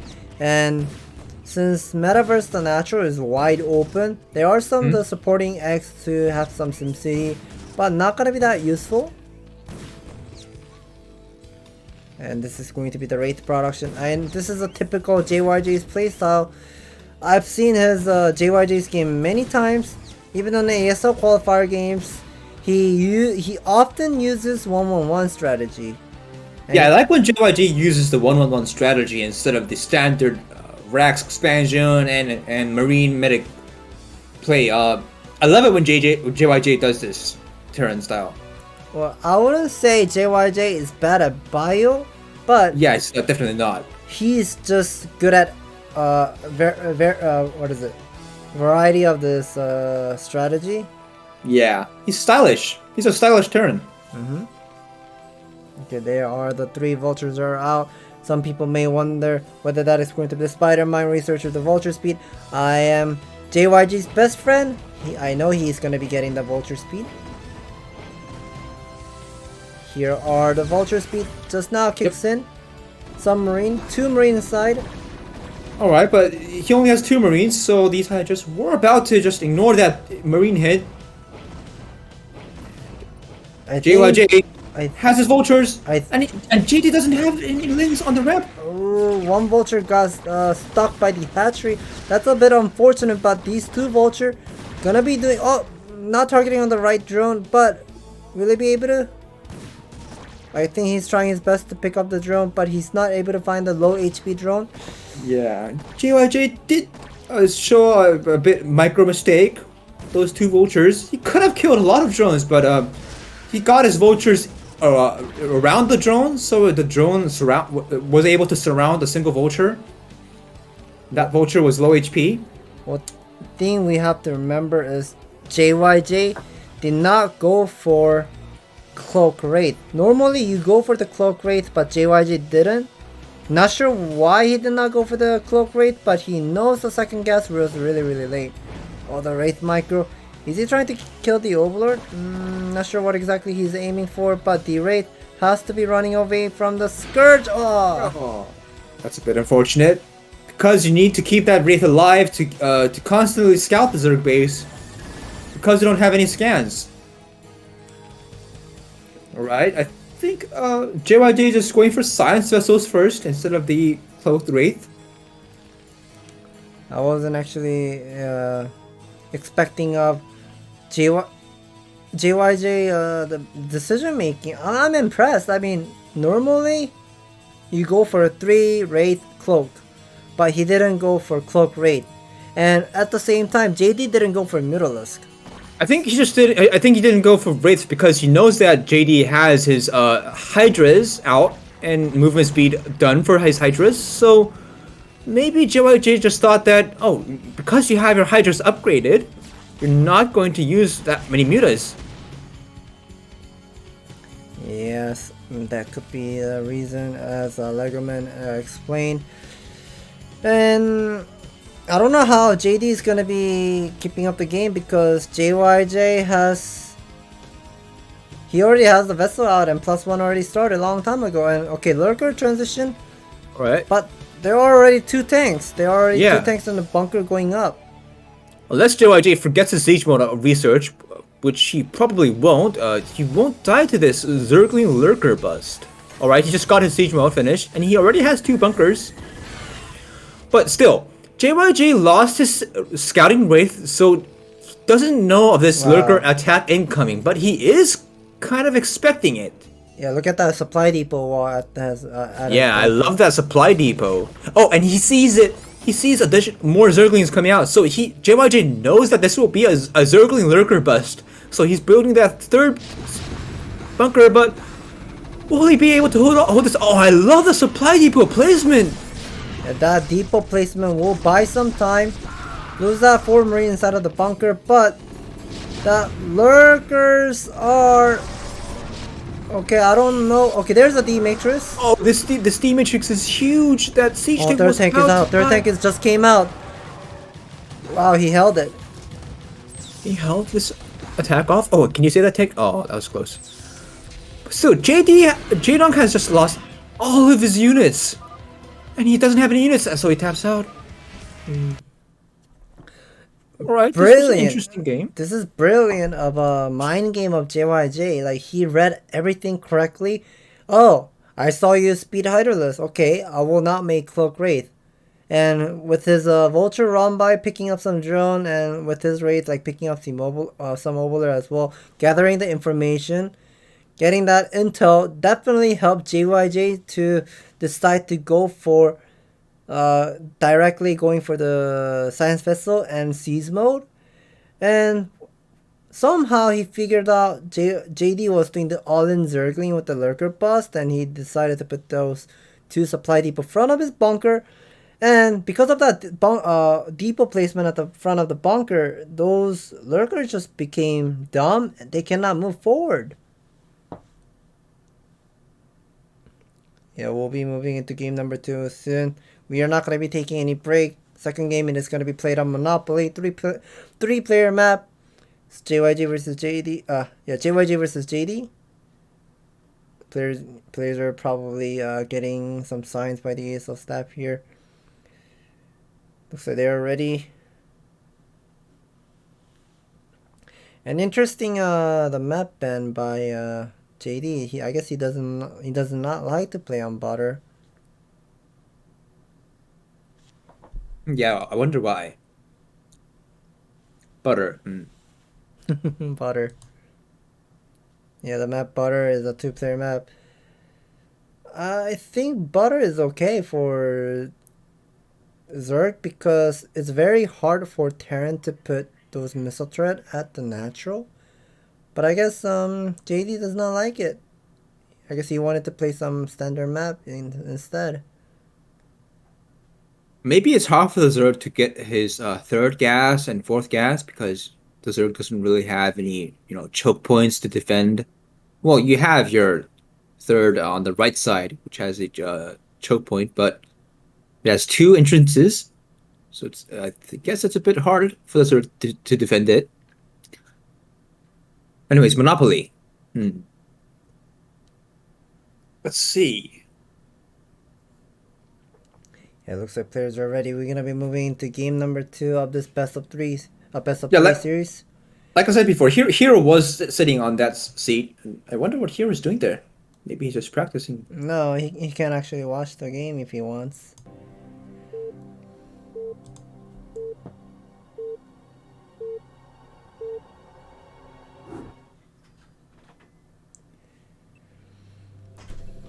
Okay, spawning location in the bottom left, the brown Zerg. This is JD. And at the top left, our white Terran CP JYJ. Is this white? No, it's not white. Never mind, it's teal. Okay, we can see both of the players are working on the optimization, and I think JYJ might gonna go for 1-1-1 strategy once again. Yeah. Because this map on Monopoly, you kind of don't like to play the normal standard build. Why not? There's not much of a turret placement that you can put down at the natural and defend the middle horseman. But maybe he might gonna play bio, but let's see. Okay, supply depot at the natural. Alright, but at this spawning point location, those Marines do come out outside of his natural, so it's not the ideal wall you want. You always want your Marines inside your natural.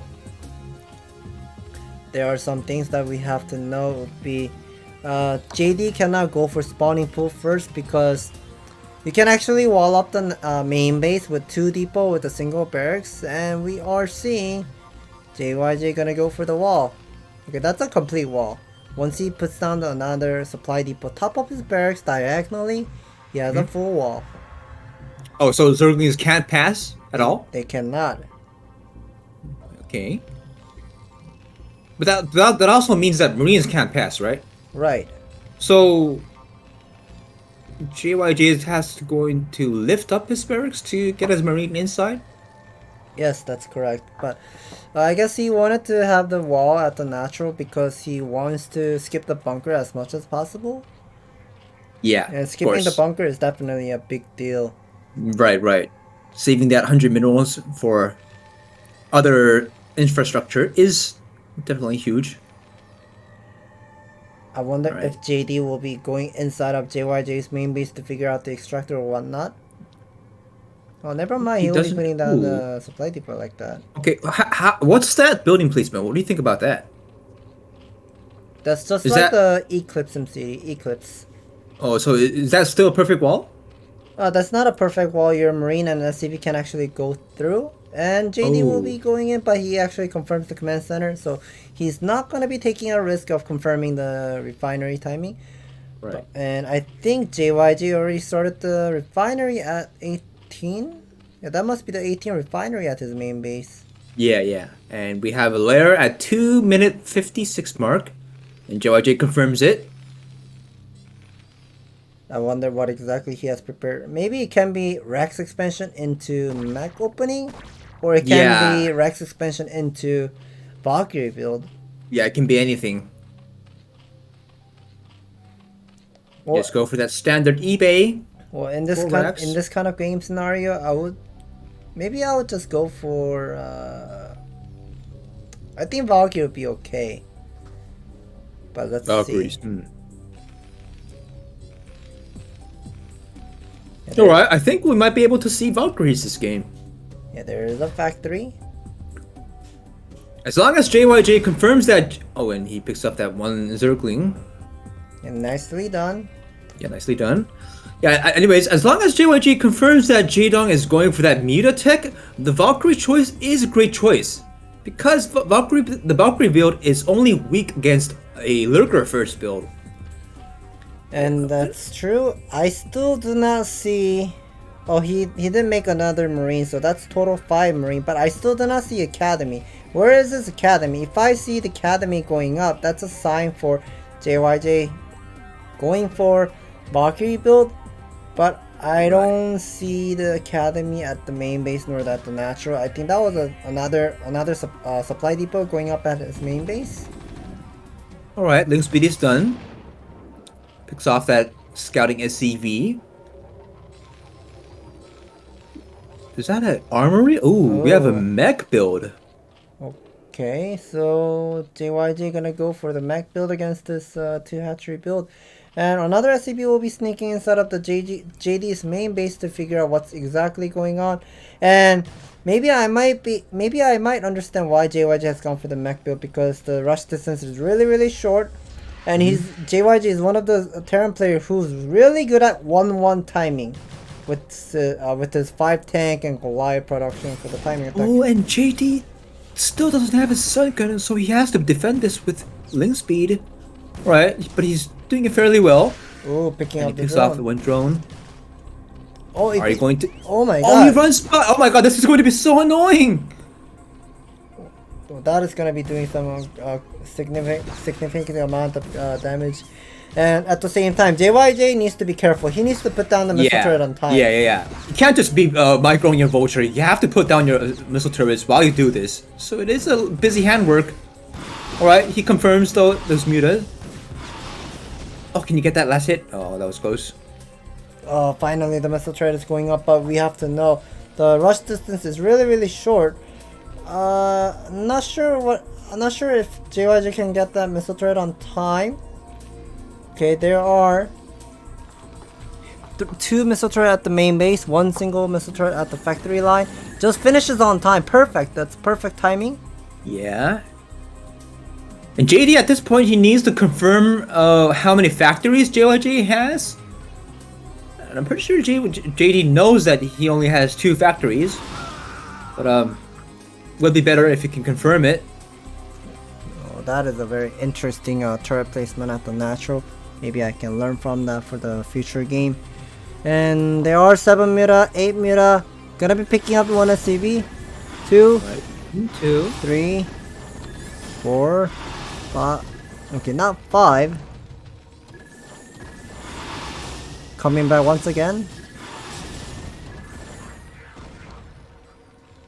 Because Mutas can take a lot of glass shots and missile turret shots, he's just ignoring those missile turret shots and picking off those SCVs to make the Terran economically behind. Well, now here's a choice for JYJ. He can either go for the mech build with the 2-1 upgrade, Right. or just go for 5 factory timing attack. But I don't think he would be. And he actually built a starport on his corner, so he's trying to hide that starport as much as he can, because it does matter. As soon as the Zerg sees that starport, it's like versus Protoss. Yeah. When Protoss sees that starport, the Protoss can expand or do whatever he wants, and Zerg is the same. As soon as those mutants see that starport, Jaedong can just drone up, and he will. He sees that starport. Yeah, he's droning up. He's catching up some SCV really well. None of the mutas are dying. I'm hating it. I hate this. Alright, as you just said, a single muta died. Okay, there's 2. But it was definitely worth for JD. He's droning up and got a lot of SCV kills. The thing we have to remember would be JD does not have an evolution chamber. He's not thinking of switching over to Hydralisk. And I'm also taking a look at JYJ's build. Why does he not start the Vulture speed? He needs the Vulture speed in order to switch over to the 2-1 upgrade mech build. Is he just directly gonna be doing the 2-1 upgrade build without any Vulture production? That's insane. Yeah, if you don't have any vultures out, how are you going to harass the Zerg? Okay, that's a good hit. Yeah, that was a good hit. And these mutas are significantly low on their health. So when those Goliaths come out, these mutas are a bit weak when they fight against these Goliaths. So JD needs to put down some more sunken colonies and be ready to hold this attack. Alright, JD decides to not put any sunken colonies. He's just going to defend this with only mutas. But you gotta consider that these mutas are very low on HP. Right, and JYJ knows it. Wow, that's a great Goliath micro picking up the Nautilus. And also gonna be taking down the hatchery. Yeah, I love this pressure by JYJ. He's not doing the 5 factory Goliath attack, but he already has his 2-1 and starport, and he was able to kill a hatchery. This is very interesting. This is really nice. Normally, you use the vulture speed and pick up some drone and slowly transitioning into the late game. But I guess the map is so small that he can just go for Mass Goliath and just rely on the 2-1 upgrade all the time. Right. And because JYJ knows that Jaedong is just relying on mutas, he can afford to get those science vessel and irradiate research, but he's not doing it yet. I guess he just wants some more Goliaths ready for that only muta attack. And Jaedong, I wonder if he has his +1 carapace finished. Normally, Zerg usually gets the +1 the weapon upgrade. Yeah, there's a +1 alright, he has it. Alright, Jaedong went for a +1 weapon upgrade. But I thought that Zerg players usually go for that carapace upgrade. Oh my god, that's actually gonna be hurting him a lot. Yeah. I wonder whether that wasn't a +2 or +1 armor. I'm pretty sure that was a +2 because that was the first armory he built on this game, right? Right. Yeah. So usually Terran players go for that +2 with their first armory. So his +2 got denied right there. That's an interesting build of JYJ. Immediately getting triple machine shop. Never have seen it in my life. And I love the scout. The scout also confirmed that Jaedong is going for Hydras. And does JYJ have a Comsat station yet? Not that I know of. I don't think he doesn't. Yeah, no, I don't think he does. Because I guess he wants to spend those gas, I guess? Like, he wants to spend those gas for more Collide and more upgrade. Right.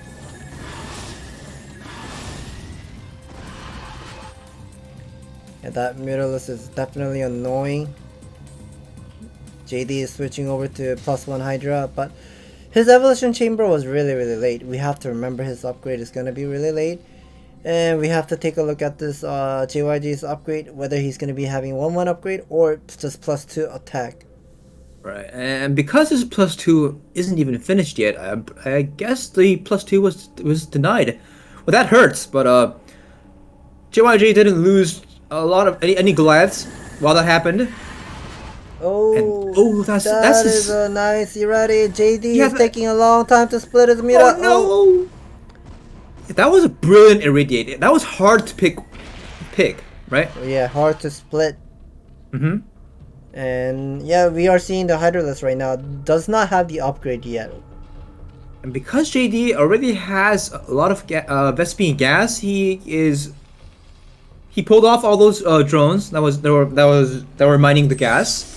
I want to see the Terran upgrade. Still +1. Yeah, still +1, and he's thinking about a drop. Oh. Where he's building missile turrets on his main base. Yeah, 1-1 upgrade is done. JYJ definitely does not want to lose his science facility because he needs that science facility of having that upgrade. Maybe. Alright, but I think JYJ cancelled the second armory to get the +2. That's the only reason I can think of. Because 12-minute mark, you must have 2-1 upgrade, but right. Since one of the armory got destroyed, but he doesn't have that +1 armor upgrade yet. So he did. No, he doesn't have +1 armor for Goliath.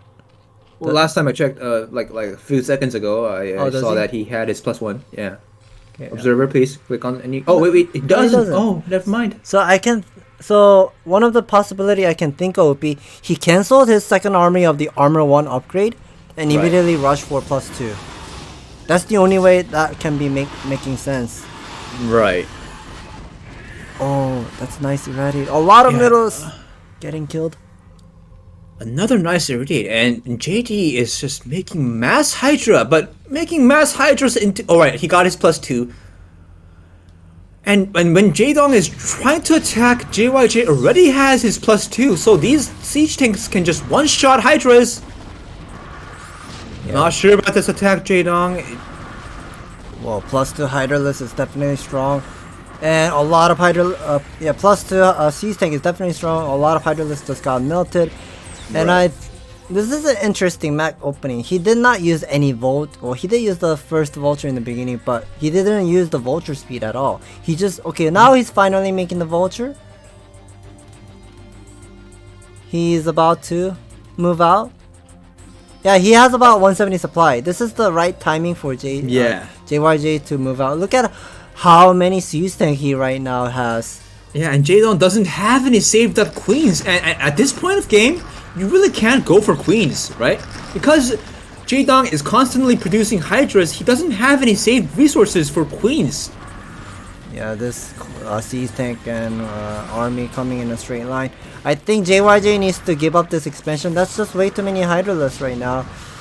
Yeah, he can give up that expansion and go for the counterattack. Base trade scenario right now.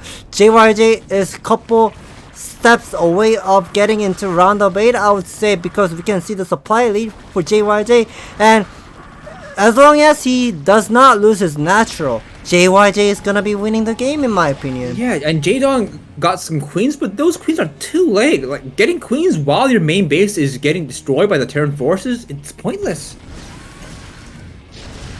I think JYJ is just one step away of making it into round of 8, I would say, because all of the infrastructures and JD's main base is purely gone.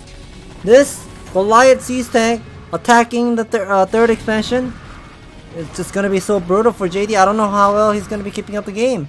Yeah, solid game by JYJ. I never thought JYJ as the rock solid type of Terran, but this game, it shows that JYJ is also one of the rock solid Terrans. Yeah, I think this is gonna be the GG. Wow, my best friend JYJ made it into the quarterfinal. I'm excited for him. Very good play. Yeah, interesting to see that he didn't use a single vulture to harass JD. I mean, he used his first vulture to harass and didn't use any vultures at all. Well, at the late game, he did use some vulture for Spider Mine and defending his third, but besides that, he didn't really use the vulture, to be honest. So that was really, really awesome how well he was showing up his mech build. And I was getting some messages that why I taught 2-1 upgrade mech build to 1200 MMR female streamer Jidudu. People were yelling at me, why are you teaching 2-1 upgrade to girls? But I guess this is how you play the mech build against but hey, Zerg. you gotta eventually know it, so I guess why not? Right, we'll be moving into the interview. ASL Season 13 Round of 16 Group C. The first player who will be advancing into the quarterfinal, that will be JYJ. Solid. Did not lose any game in this Group C. 개인적으로도 또 많은 분들도 정영재 선수에게 거는 기대가 큰 시즌이에요. A lot of people are having some high expectation of you making it into a high rank, and well, how do you feel? So JYJ is saying he worried about this round of 16 a lot because a lot of Zerg players are around him. So he's saying he was practicing a lot of TVZ, practicing with his partners for 2 days, and his hands were getting numb. 제가 들었어서 좀 걱정을 하고 계시나라는 생각을 했는데 그렇지는 않으셨나요? 일단 빌드를 So JYJ is answering about his build order wise. 연습 상대랑 처음 할 땐 다 이겼는데 원래 이게 하다 보면 상대들이 대처가 좋아져서 지거든요. So JYJ is saying when he thought about his plan with his strategy, practicing with his partner, his practice partner did lose a lot in the first day, but the more you practice of your strategy, like kind of like how should I say, obsessed with his build order wise and just stubborn, playing that same strategy over and over, his opponent will be starting to counter him. So things just worked out so well for the offline stage because his opponent wasn't actually prepared for JYJ's playstyle. So he's talking about the game number 1 against Hero. He wasn't expecting of Hero's 3 hatchery build like that, but he did have some memory of practicing against his practice partner, having this similar game scenario, and he decided to go for the 3 Rex build. So in the winners match, you went for 1-1-1. So JYJ is saying that he has been showing the bio play all the time, most of the time. He kinda expected his opponent, not expecting of him playing 1-1-1. 초단위로 좀 계산을 해보면 앞에 그 3회 처리가 안 지어지면은 저글링 발업 아니면 히드라인 게 약간 거의 확실해서. So JYJ is answering about the third hatchery. He kinda knew about Zerg was playing either all-in or something different. So that's why he was everything ready and started to defend. On Monopoly, he decided to play the mech build. 모노폴리를 살렸는데 이 빌드 쓰려고 좀 예전부터 생각하고 있었는데 딱. So JYJ is answering that he wanted to use this strategy back then, but he wasn't able to use it in the previous seasons. So he kind of glad that he was able to use this mech build against Zerg and this Monopoly map. So there is a high chance that you might gonna be playing PvT for the round of 8. A lot of people have some expectation that JYJ, or kind of have some assumption that JYJ is weak at PvT. But it's kind of destiny. He has to prepare a lot. Any last word to your fans and your friends? He's saying thanks to his CP, Chim Park University. A lot of people helped him for the practice. Calm, Queen, Saksri, Soma, Beast, Juno is a killer. There are more players practice with. He can't really remember.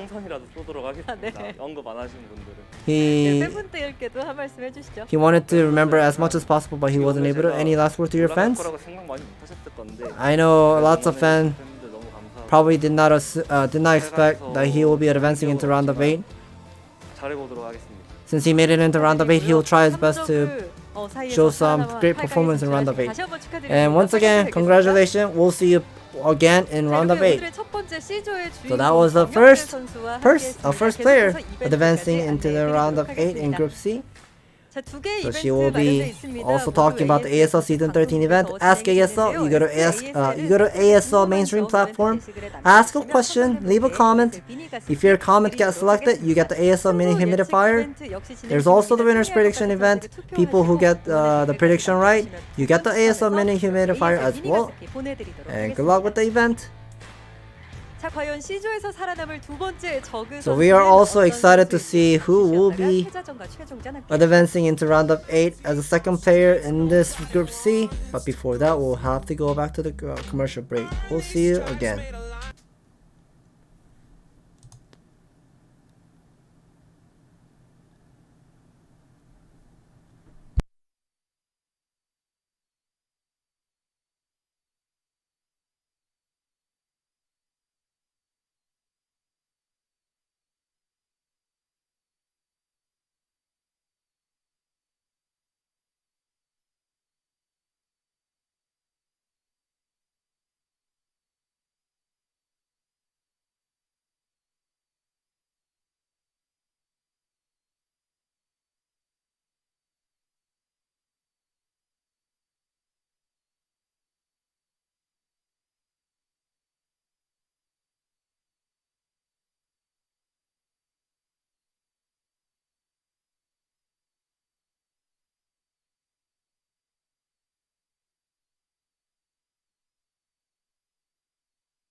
Alright, welcome back. We are still here for ASL Season 13 Round of 16 Group C. We will be moving into the losers match.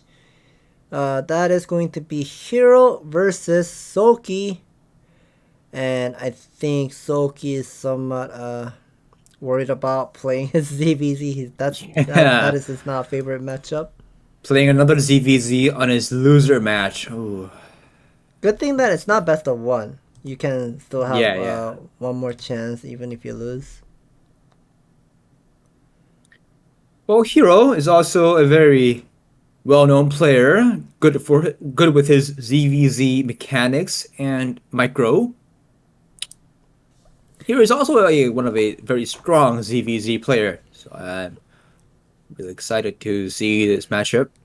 Yeah, if I remember, Hero beat Queen 3-2. Right. In season 12, and Soki did not win against Queen. And we are gonna be moving into game number 1.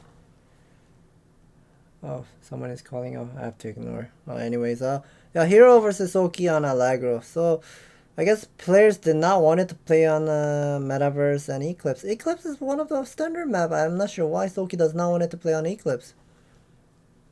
I guess he just doesn't like 2-player maps, but he does have Butter Live, so I'm not sure why he banned Eclipse.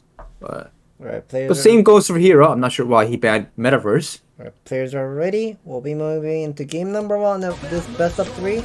Hero versus Soki on Allegro. 알레그로에서 게임을 시작합니다.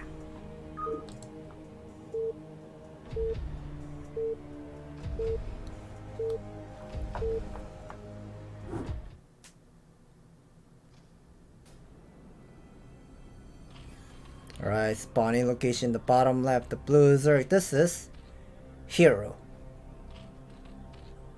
Spawning location on the bottom right. Our red Zerg, NSU Soki. And interestingly, both of the players are scouting vertically. Right. And Hero is sending it reverse scout. What's up with Hero? Yeah, he's doing reverse scouts a lot these days. Yeah, that's a bit Both odd. players are not going to scout each other. But Soki does have a small lead at this game because he spawned at the right side, and generally, as we know, right side is better for mining minerals. Here's the one thing that I would like to tell would be, whenever you do the reverse scout in ZVZ, you immediately turn around that overlord at the center of that location. So that would be the 9 o'clock. So between the 7 o'clock and 11 o'clock, so that would be the 9 o'clock. If he does not meet the overlord, Hero will be turning that overlord direction to the center of the map. So that's that's the normal ZVZ when you do the reverse scout and go for the 12 hatchery.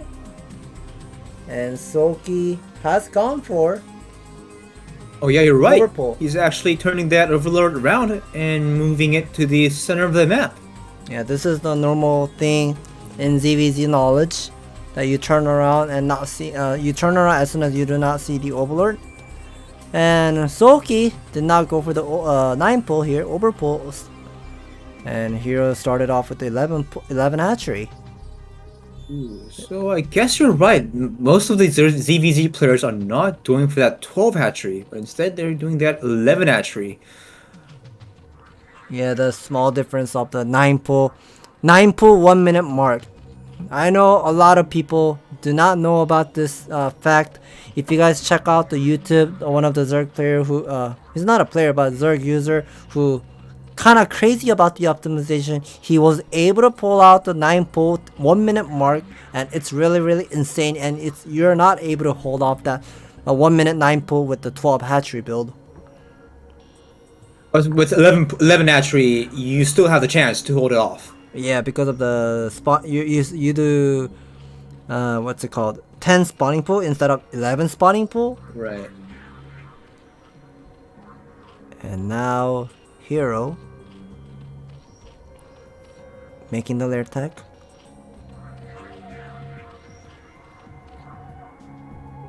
Interesting. Soki started with a 9 there, right?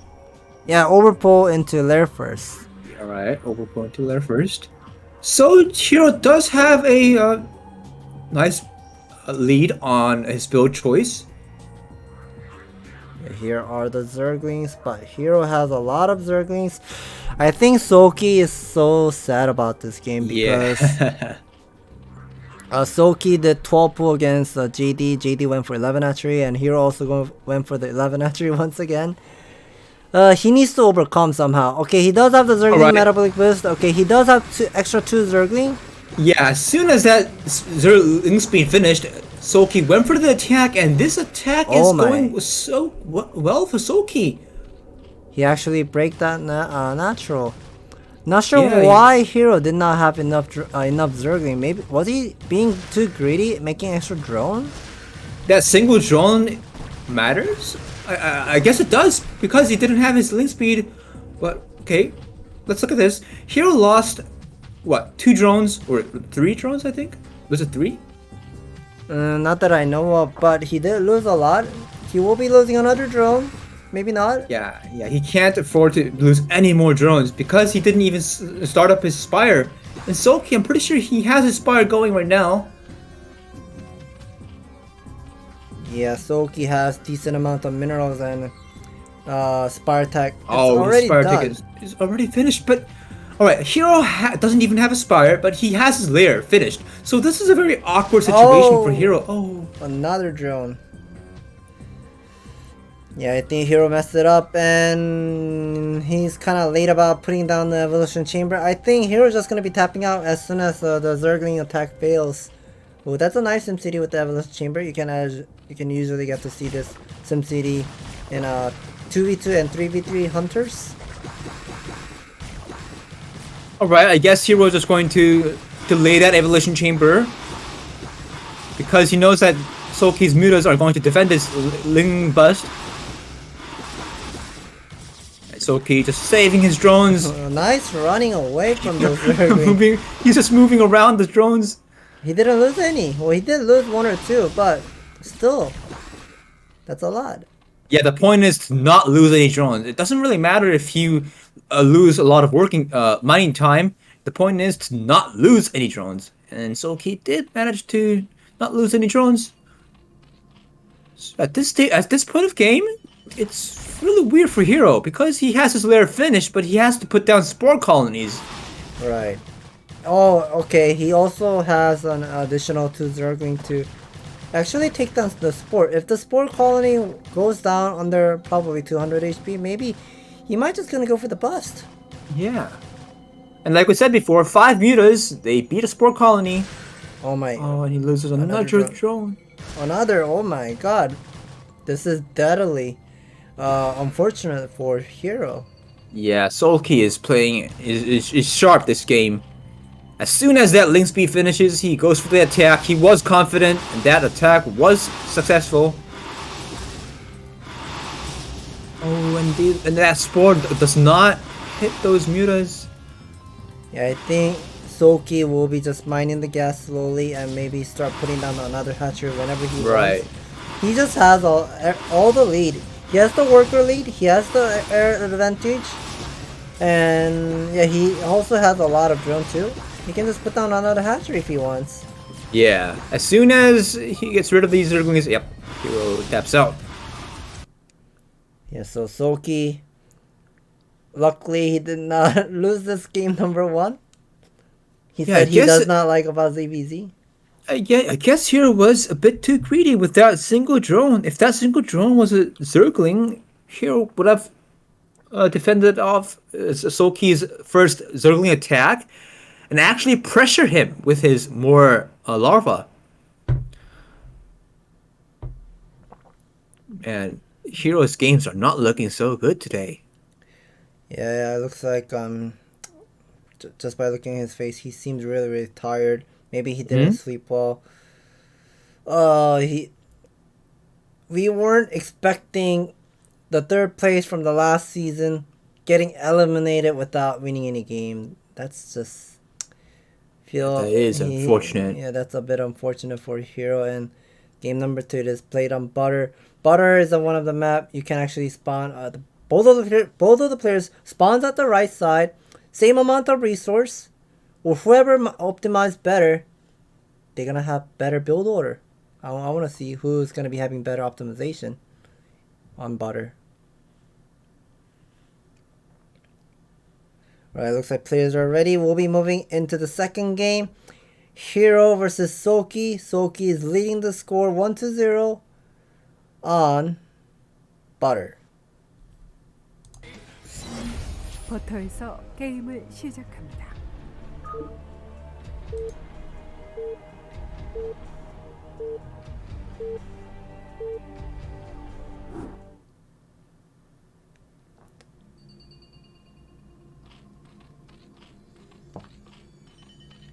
Alright, first of all, spawning location in the bottom right. That's Red Zerg Hero. And spawning location at the top right. Our blue Zerg, NSU Soki. And both of the players are... Whoever makes the mistake of the optimization... Oh, Soki made a mistake with the optimization here. How did you notice that? Well, you can see the income. Soki's income is slightly slower than Hero here. Oh yeah, it is. Alright. For feet, just like a 0.1 seconds difference in the income. Yeah. If one of the players make a mistake of the optimization, that's just gonna be ruining the game for sure. Yeah, look at that. Hero does have more money, and he's not making the Overlord. Yeah, he's going for that 9 pool. Can he get the 1 minute spawning pool? No, he did not. No, I don't 1 think minute so. 3 seconds. But he was close enough to get the 1 minute spawning pool. Alright, an Overlord and a gas first. This is interesting. Overlord into gas first. And Hero will be going for the 9 pool. And oh, never mind. This is a gas. What is this? I know what this is. This is a this is the counter build against the hatchery first build. If Soki ever intends to go for 11 hatchery or 12 hatchery, with this 9 pull 6 Zergling that right now Hero is doing, he can actually do tons of damage. And while he's making those Zergling, since he was not making that gas at the main base, he will be able to put down the hatchery at the natural at the same time. Alright, alright, this is a very interesting build. Okay, he's building that geyser, a very late geyser, but he's not using another larva for another Zergling. Alright, so he's going for that hatchery first. This is a very interesting build. I've never seen this kind of build in ZVZ. Have you? I think Hero is planning to go for Zergling all in. Oh, a Zergling all in it is. Alright. That can be one of the thing, like, what is it? The team game of playing hunters or like, yeah, fighting spirit. But anyways, Soki is getting the lair tech on the way. Hero has decent amount of worker. He has 8 drones at the main base, and Soki is about to hide. Alright, Soki is just gonna do something crazy. He's gonna hide his hatchery. Alright, but I think a Hero is Hero is going to hide his Zerglings. Alright, as you said before, it's going to be a Ling all in. I like this. I never thought about this build order, but I mean, Soki didn't see those 4 Zergling moved out on the map. Yeah, the Overlord didn't get it, and I think Hero just knows that Soki isn't going to do a 12 hatchery opener, right? So Hero came up with this interesting build. Yeah, now those Ling all in. Alright, I think Soki's going to know now, because I don't think so.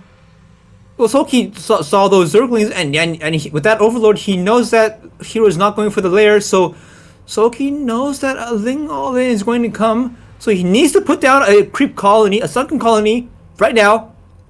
Soki, I'm still not seeing that sunken colony. I think he's just thinking of the 12 pull build, but this is not the 12 pull build. This is 9 pull with the Zergling all in build. Okay. Or he does have a nice Zergling wall, but there are more Zerglings storming in. And that's definitely a nice wall for Soki, but that's overwhelming amount of Zergling count for Hero. Hero is gonna be moving in, but the sunken colony is about to be Alright. finished. I wonder if Soki is gonna be canceling the hatchery or just leave that hatchery. Okay, he does have that hatchery being completed. Okay, I think this is a bad choice for Hero because Yeah, it's not looking so great for Hero. Soki has gas, he has the Spartak, he has the macro hatchery for more Right. larvae. If Soki doesn't have that additional hatchery, a Hero can build spore colonies and macro up, but because Soki has a second hatchery, Soki can also make some more drones while he's making mutas and get a third hatchery. I think this is a bad luck for Hero. Yeah, it's not looking so great for Hero, and Hero is... You can't just fall off from round of 8, round of 16 without winning a single game, Hero. Okay, that's a lot of Zerglings, but Mutas are finally out on the map. These Zerglings are just cannot do anything, cannot take down the hatchery. Hero does not have the evolution chamber, does he? Well, he may have the evolution chamber to keep up the game, but Soki does not need to make Mutas. He can just take off from the gas, mine more mineral, and put another hatchery at the expansion. Right. Soki can just get 5 mutas, which will one-shot a single drone. Right. And then, make more Zerglings or drones, and get his third hatchery on his natural. So Hero is trying to do something with these Zerglings while the mutas are not attacking these Zerglings, but no, Hero can't do anything with those Zerglings. Okay. And the spore colony is really late, so he's gonna lose all of his drones here. Yeah, one-shotting the drone. Alright, but Soki did show some micro mistakes, so he was only able to get a single drone kill, but doesn't really matter because Hero lost all of his overlords, and his supply box huge. Soki, yeah, Hero. Yeah, that's totally out of luck for Hero. Hero did prepare for something spicy build in this best of 3 ZVZ, but his plan did not work out because Soki went for Overlord into gas first and just turtle up. I wonder why Hero prepared that build. Is that built to snipe Soki's 12 hatchery? I don't think so. Is it? I think so. That's the only case it will be working out. That 4 Zergling, like his first Overlord will be checking out the Soki's natural, and if it's 12 hatchery or whatever 11 hatchery, then he can just go for the Zergling all in and bust it. But Soki did not go for the 12 hatchery or 11 hatchery. He just went for the gas into spawning pool. Oh, I guess Hero was just thinking that Soki would go for a 12 hatchery. Yeah, he wanted to take a risk. But Soki didn't, and he had a nice Zergling wall, which bought some time for his sunken colony to get finished. And because that sunken colony got finished before the spire was built, he was able to hold off Hero's Zerglings. And as soon as he got his mutas ready, it was Soki's turn to attack. Alright, we'll be moving into commercial break. We'll come back in the next 5 minutes.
Welcome back. We are still here for ASL Season 13 Round of 16 Group C.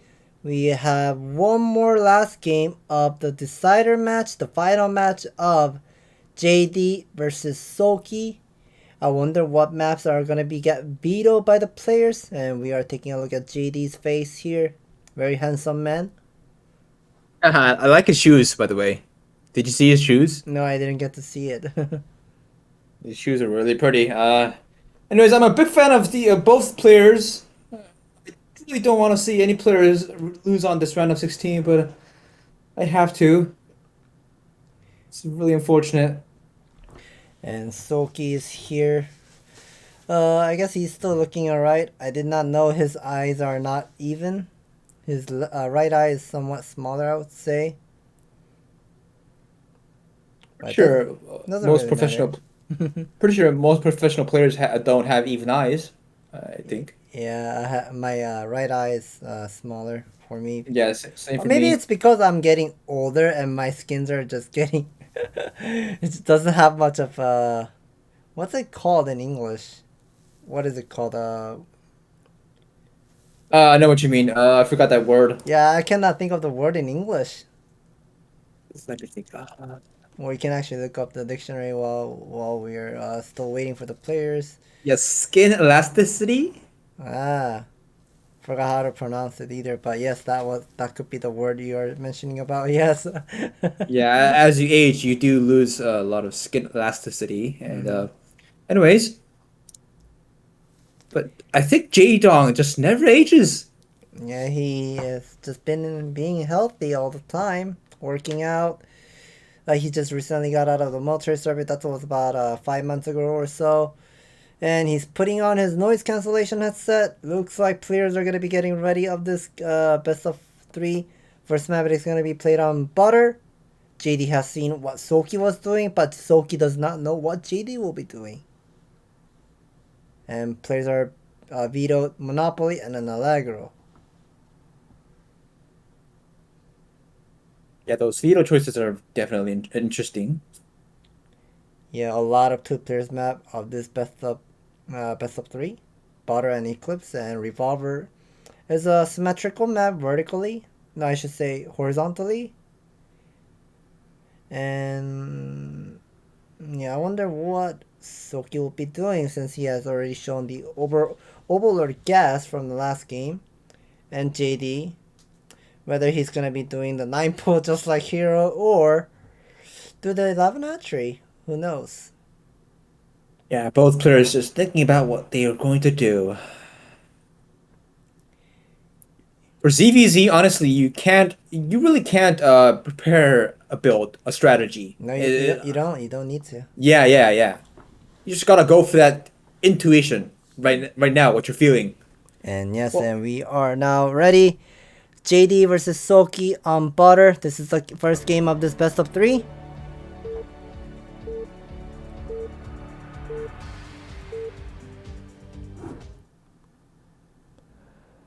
Alright, spawning location in the top right, the brown Zerg. This is JD. And spawning location at the bottom right, our yellow Zerg, Soki. I think JD just likes the color brown. I guess he really loves brown color. Yeah, he's constantly choosing that color. Maybe he wants brown to be his signature color, like how Light has red. And we see both of the players are working on the optimization as much as possible. Whoever messed up the optimization will have less income. Soki has a slight lead, but almost even. Yeah, doing that mineral boost, not missing a single time. And both players are about to make their overlord. Oh, both players don't make their overlord. Oh, is that an overlord? Yeah, that is in the overlord already. All right. Sorry about that. And both players. Is JD gonna go for 11 Asher once again? That's gonna be so greedy with the mind game. It's going to be an interesting game if both players go for that same build. Okay, Soki's the one.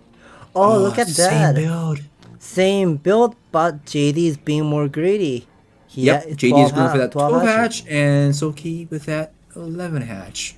But I don't think there's a huge difference, to be honest. Well, there is a one slight worker count difference. Yeah, of course. And the longer the game it goes, it is definitely better for JD. Right. Immediately putting down the spawning pool, making a drone. Oh, so I guess 11 hatchery into 10 pool, but you make an extra drone, so Soki will manage to have same amount of worker. Okay, that's interesting. I heard that they do like that. So not a huge difference. This game is going to be relied on pure skill. Same build, and because it's a 2-player map, you don't have any scouting luck.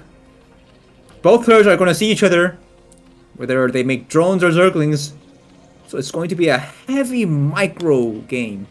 Well, JD made an extra drone, so he has the 1 worker lead. So this is going to be definitely great for JD. Soki is already spent those larvae for something else. Wonder that is going to be the zergling or additional to the drone. Well, let's take a look. Both players starting their lair. That looks like drone to me for Soki. Alright, so JD is going to be the player who's going to be... wow. Both players going for drones. Wow. I like this. Oh my god, both players haven't made a single zergling. Both of the players are pretty much identical with their build order. Whoever can be more greedy. JD is already done with his optimization, so he has already 4 worker at the natural. As soon as he puts down the extractor, he has already enough worker count for 3 workers on the gas. Yeah. And here's the one thing that we have to know. JD's second gas is at the above his hatchery, but Soki's gas is at the bottom. So that means the longer the game it goes, Soki will have less gas income. Oh, really? Yes, whenever you're mining the gas at the right side or bottom side, you must have 4 workers in the gas. I see. Alright, but JD actually went for some more drones, actually. 2 additional drones popping out. Okay, I like it. And JD's putting down a second colony. I think this is a much better choice for JD because he did not get his metabolic boost, which is a zergling speed. Yeah, you actually want to save that 100 gas for mutas. And he has a sunken colony to defend the amount of zergling that Soki will be making as well. So, I mean, the 12 hatchery is just too good to defend anything anyway. So, yeah, this is gonna be definitely great for JD. I would say Soki has 8 workers at the main, 1 drone at the nat.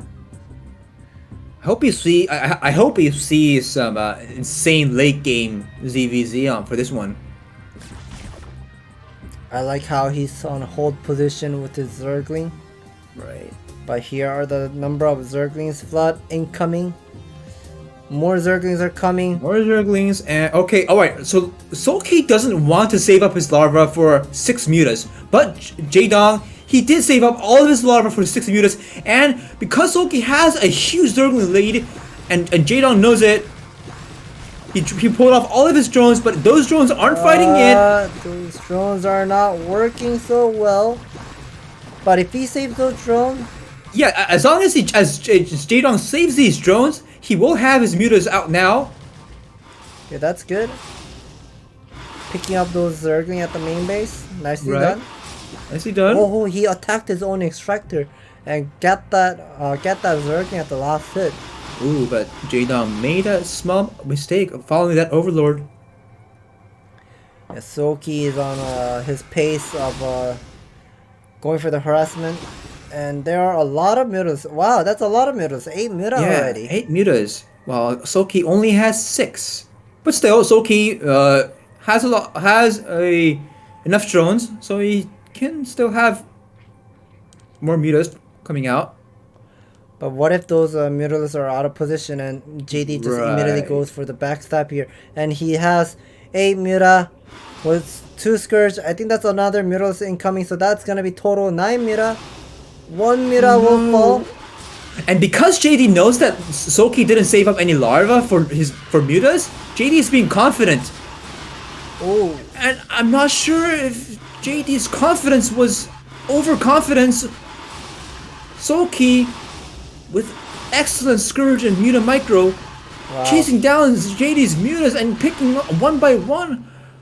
JD doesn't have any mutas left, only a single muta and some Scourges, while Soki has 7. I think Soki needs to work on his Muta Micro to pick up the Scourge, but he does have the lead with the Muta count. I think this is not going to be looking great for JD. I know a lot of JD fans are not going to be happy about it, but still, this is a best of 3 series. 1-0 lead for Soki. Damn. JD actually lost Muta Micro to Soki. Yeah, we have seen the game number 1. JD was showing the excellent Muta Micro against Soki's Scourge, but this game was the other way around. Soki showed his Zergling timing attack was excellent. Well, I guess his Muta Micro is not as good as JD, but the decision making where he was doing with the Zergling bust, the busting the natural, was brilliant. Right. Alright, so JD did save up all of his larva for 8 mutas, and JD thought that, oh, Soki, because you have produced a lot of Zerglings, you won't have as much as larva as I have for mutas. So JD did feel confident about his Muta Micro and moved out with 8 mutas while Soki only had 6. But Soki had more additional Scourges connecting on JD's mutas, so Soki was able to win that fight and take over the game. And yeah, that was a 2-player map of a ZVZ, and another map, 2-player map, that is Eclipse. Soki showed how strong he was in a 2-player map. What map did he lose against JD? That was a 4-player map on Allegro. Right. So Allegro, of course, there are some luck with Scout and the build order battle, like the spawning location and stuff. But whenever you're playing on 2-player map... Oh, never mind. It was Vermeer. Yeah, Vermeer. When Soki lost to JD. Yeah. Yes. Not Allegro. Yeah, so Soki showed us how strong he was in a 2-player map. Identical build and same spawning location, like mining from the right side. His decision making was excellent.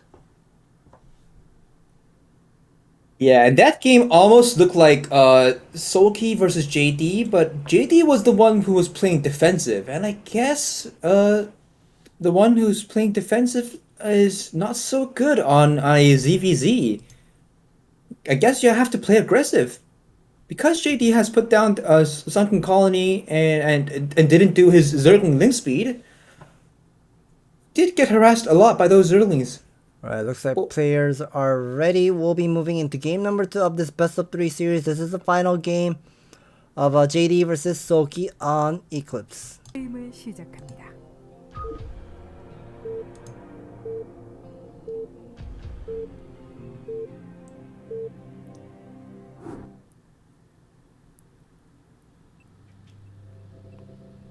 Alright, spawning location in the top right, the blue Zerg, this is JD. And at the bottom left, we have Soki, our red Zerg. Wow, look at that worker lead already. Yeah, JD actually showed perfect worker split. 7 already versus 6.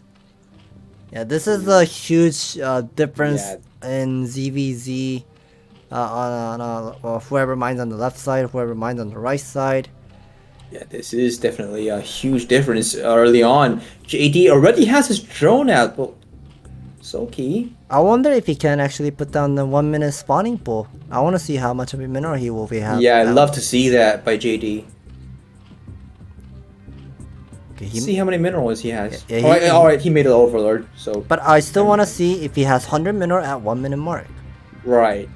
Let's see. 1 minute 1 second 100 mineral. So if he was going for the 9 pool, he would have been gotten the 1 minute 1 second spawning pool.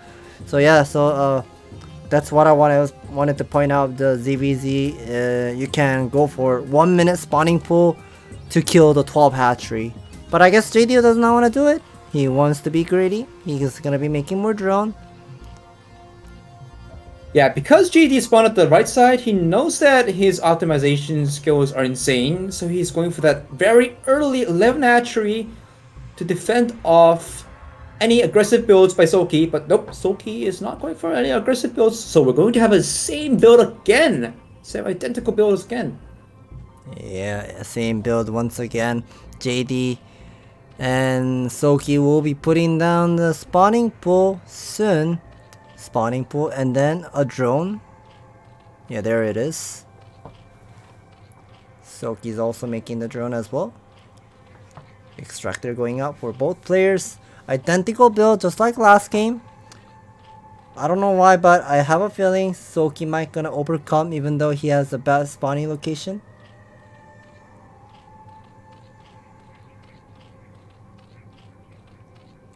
So here are some more drones being morphed for Soki and JD. Right. I wonder if they're going to just not make any Zerglings at all, like last game, just drone up. All right, we don't see any save up larva. I like how Soki is hiding his second overlord. He sent that overlord all the way to 6 o'clock. Ooh, yeah, true. So that's an interesting move. Yeah, because he hit that second overlord. JD doesn't know Soulkey's build yet, but he will soon as that second overlord sees a creep. Yeah, those creeps are being spread, and as soon as they see each other, oh, we did the same build again. And who's gonna be droning up faster? Yeah. Usually, when it's an identical build, I'm pretty sure that the one who is droning up has a lead, because when you drone up first and then make Zerglings, then as long as you just hold off the aggressive Ling attack, you have more drones. So let's see who was going to play defensively here. Well, Soki already has 2 drones at the net. 2 drones at the net for JD as well. Yep. One more drone, okay. More drones being morphed, and Spartak immediately starts for JD as well. This time JD did not skip the Zergling speed. Right. Yeah, so far nothing is going crazy. Both players are pretty much working on the optimization.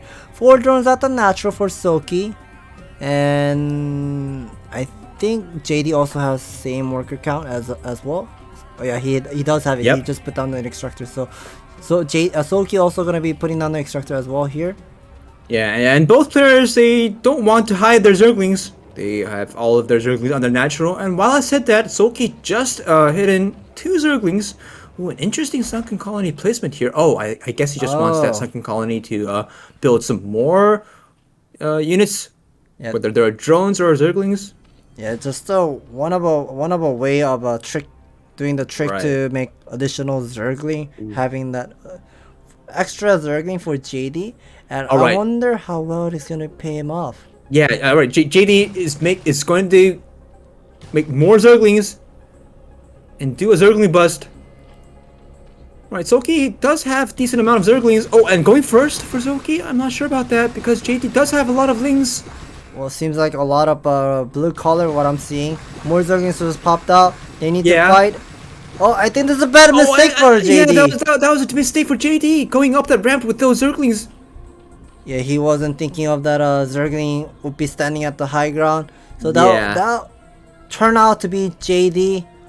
What is it called? The trick that he just did in the early stage, it just became meaningless. Yeah, and that trick, it does cost you some minerals, because you have to cancel that creep colony, and in total he made 2 creep colonies, so he did lose 50 minerals. Yeah, say about 50 minerals as you mentioned. And now Soki, he does have a lot of gas, but he hasn't spent all of them yet. I want to see who's gonna win the Mira micro battle from now on. Yeah, and I also wonder who went for that +1 carapace upgrade, because at this point of game, the one who just waiting for the other player to attack has the lead.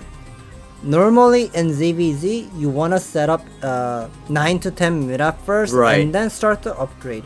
You cannot All right. immediately start the upgrade because the having more quantity is much better than having a better upgrade.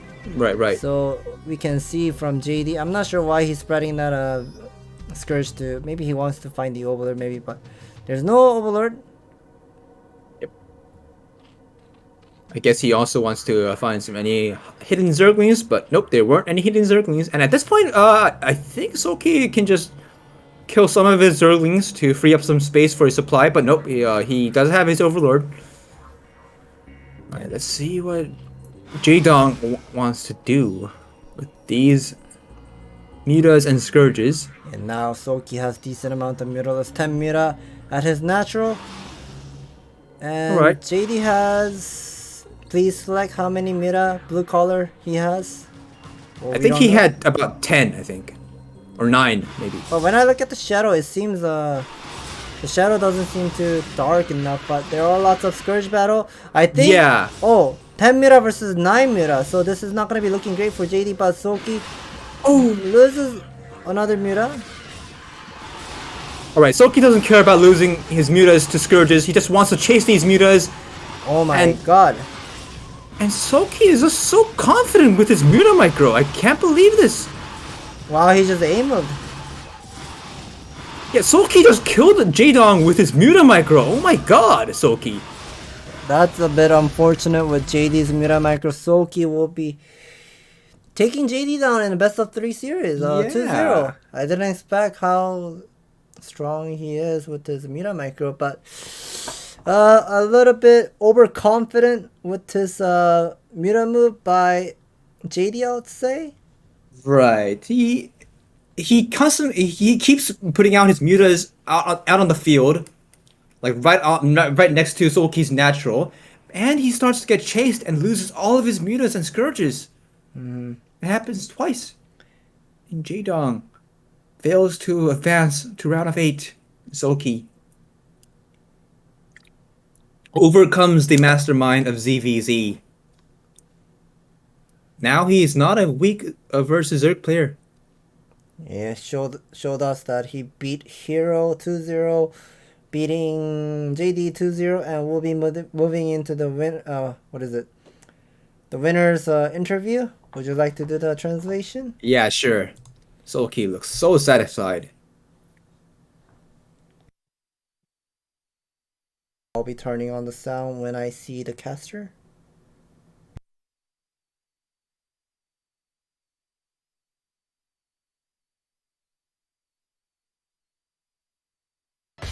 본인의 약점을 강점으로 바꾼 남자. 오늘의 두 번째 Soki just overcome his weakness and made it his strength.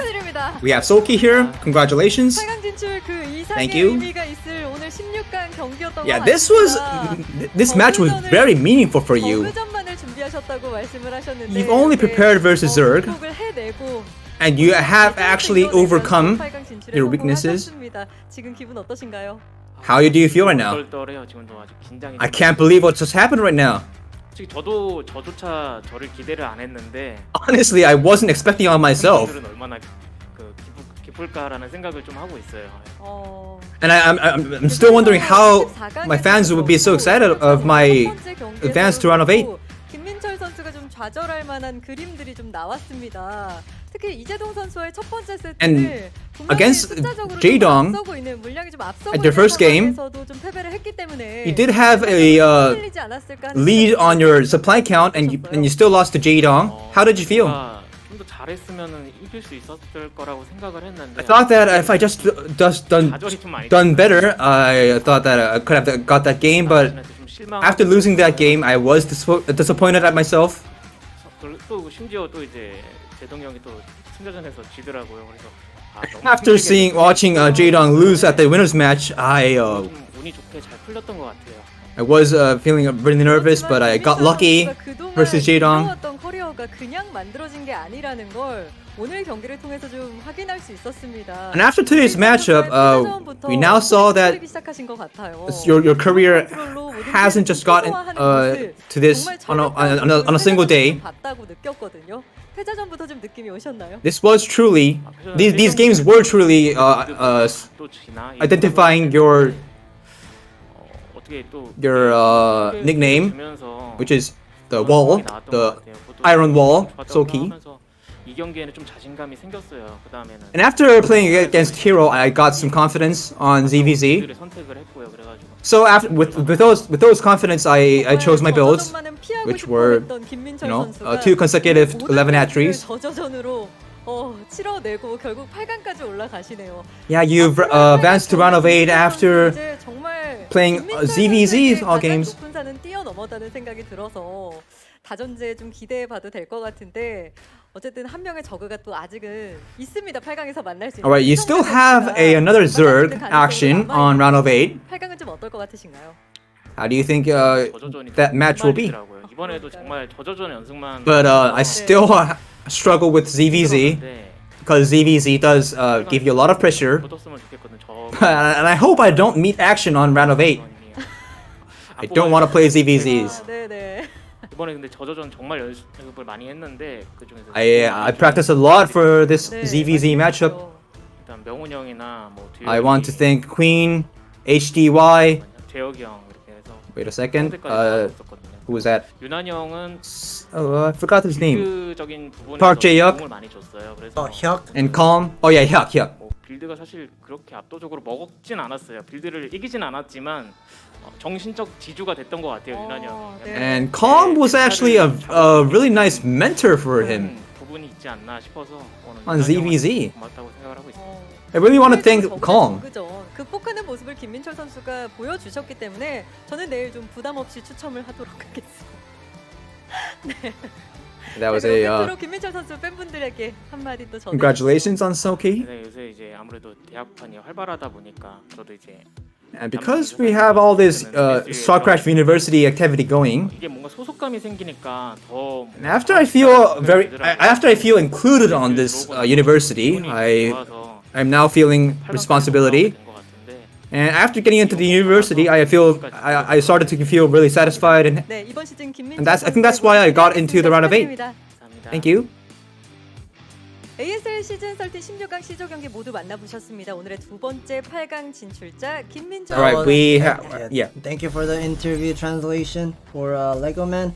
And yeah, we're gonna be taking a look at this round of 16 Group C today's result. We didn't get to see some intense best of 3 like 2-1 score. Everything was 2-0. I was impressed by JYJ's performance today. Yeah, you weren't actually believing when I said JYJ optimization is insanely good. Well, I did know that JYJ's optimization is good, but I didn't know that he will just overpower all of the opponents.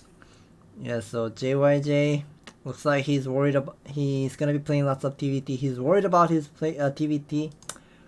He's probably gonna be messaging me tonight or so. Well, probably tomorrow. Are you sure about that? Yeah, he'll be asking for practice games probably. I assume. And tomorrow's game, we have some exciting game as well. We will be changing the screen momentarily. Tomorrow's group, that is going to be Queen, Bisu, Best, and Soma. My favorite group. And this is also one of the death group. I don't know who's gonna be advancing either. But if I have to choose who will be advancing into round of 8, I will choose Best and Soma. Best in Soma. All right. I'm gonna go for. I'll go for Queen and Soma. You will go for Queen and Soma. So that's a lot of Zerg. Yep. I don't think there is any Protoss player in round of 8. Is there? Oh no, actually Rain. Rain is in there. Yeah, Rain and who else? No Do we one. not have any Protoss No. person? Oh, Mini got eliminated. Shuttle got eliminated. Everyone got eliminated. If Rain becomes our last Protoss player, that will be awkward because Rain just got back into this ASL, and if he's the last Protoss remaining, what happened to all the other Protosses? Well, lack of skills. Gotta prepare for this round of 16 next time. Much better performance. Yeah, gotta step up their game. Anyways, that was our Group C. Yeah, Korean commentators are wrapping this today's game up, and yeah, we'll be also casting tomorrow. It's not Sundays. It used to be Sunday and Tuesday, but it's not. Right. It's not anymore. Now it's Tuesday and Wednesday. I like this. Yeah. I like how it's Tuesday and Wednesday. I really don't care. Why not? I really don't. Oh, you don't care? Yeah, I don't care. But it's better to see lots of content going on. Right. I like how you don't have to wait until Sunday, you know. Tuesday and Sunday, the term is kind of big, but from Sunday to Tuesday, it's kind of short, so it kind of felt awkward. But the Tuesday, Wednesday, I think it's nice. All right. Tomorrow will be our exciting group, the group of death. Yeah, they're getting the sign. I think they're about to do the close comment. But anyways, tomorrow's game, of course, I would like to see one more products make it into round of 8 because there's hopefully only rain in round of 8. Only rain is in there.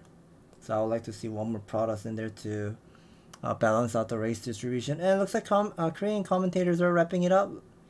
He is nodding his head. And yeah, that is going to be thanks for watching today's ASL Season 13 Round of 16 Group C. We'll be here same time, same place tomorrow. It is going to be casting Queen, Best, Bisu, and Soma. Another death group. Exciting game. Do not miss it. See you guys next time. Take care, everyone. Bye-bye.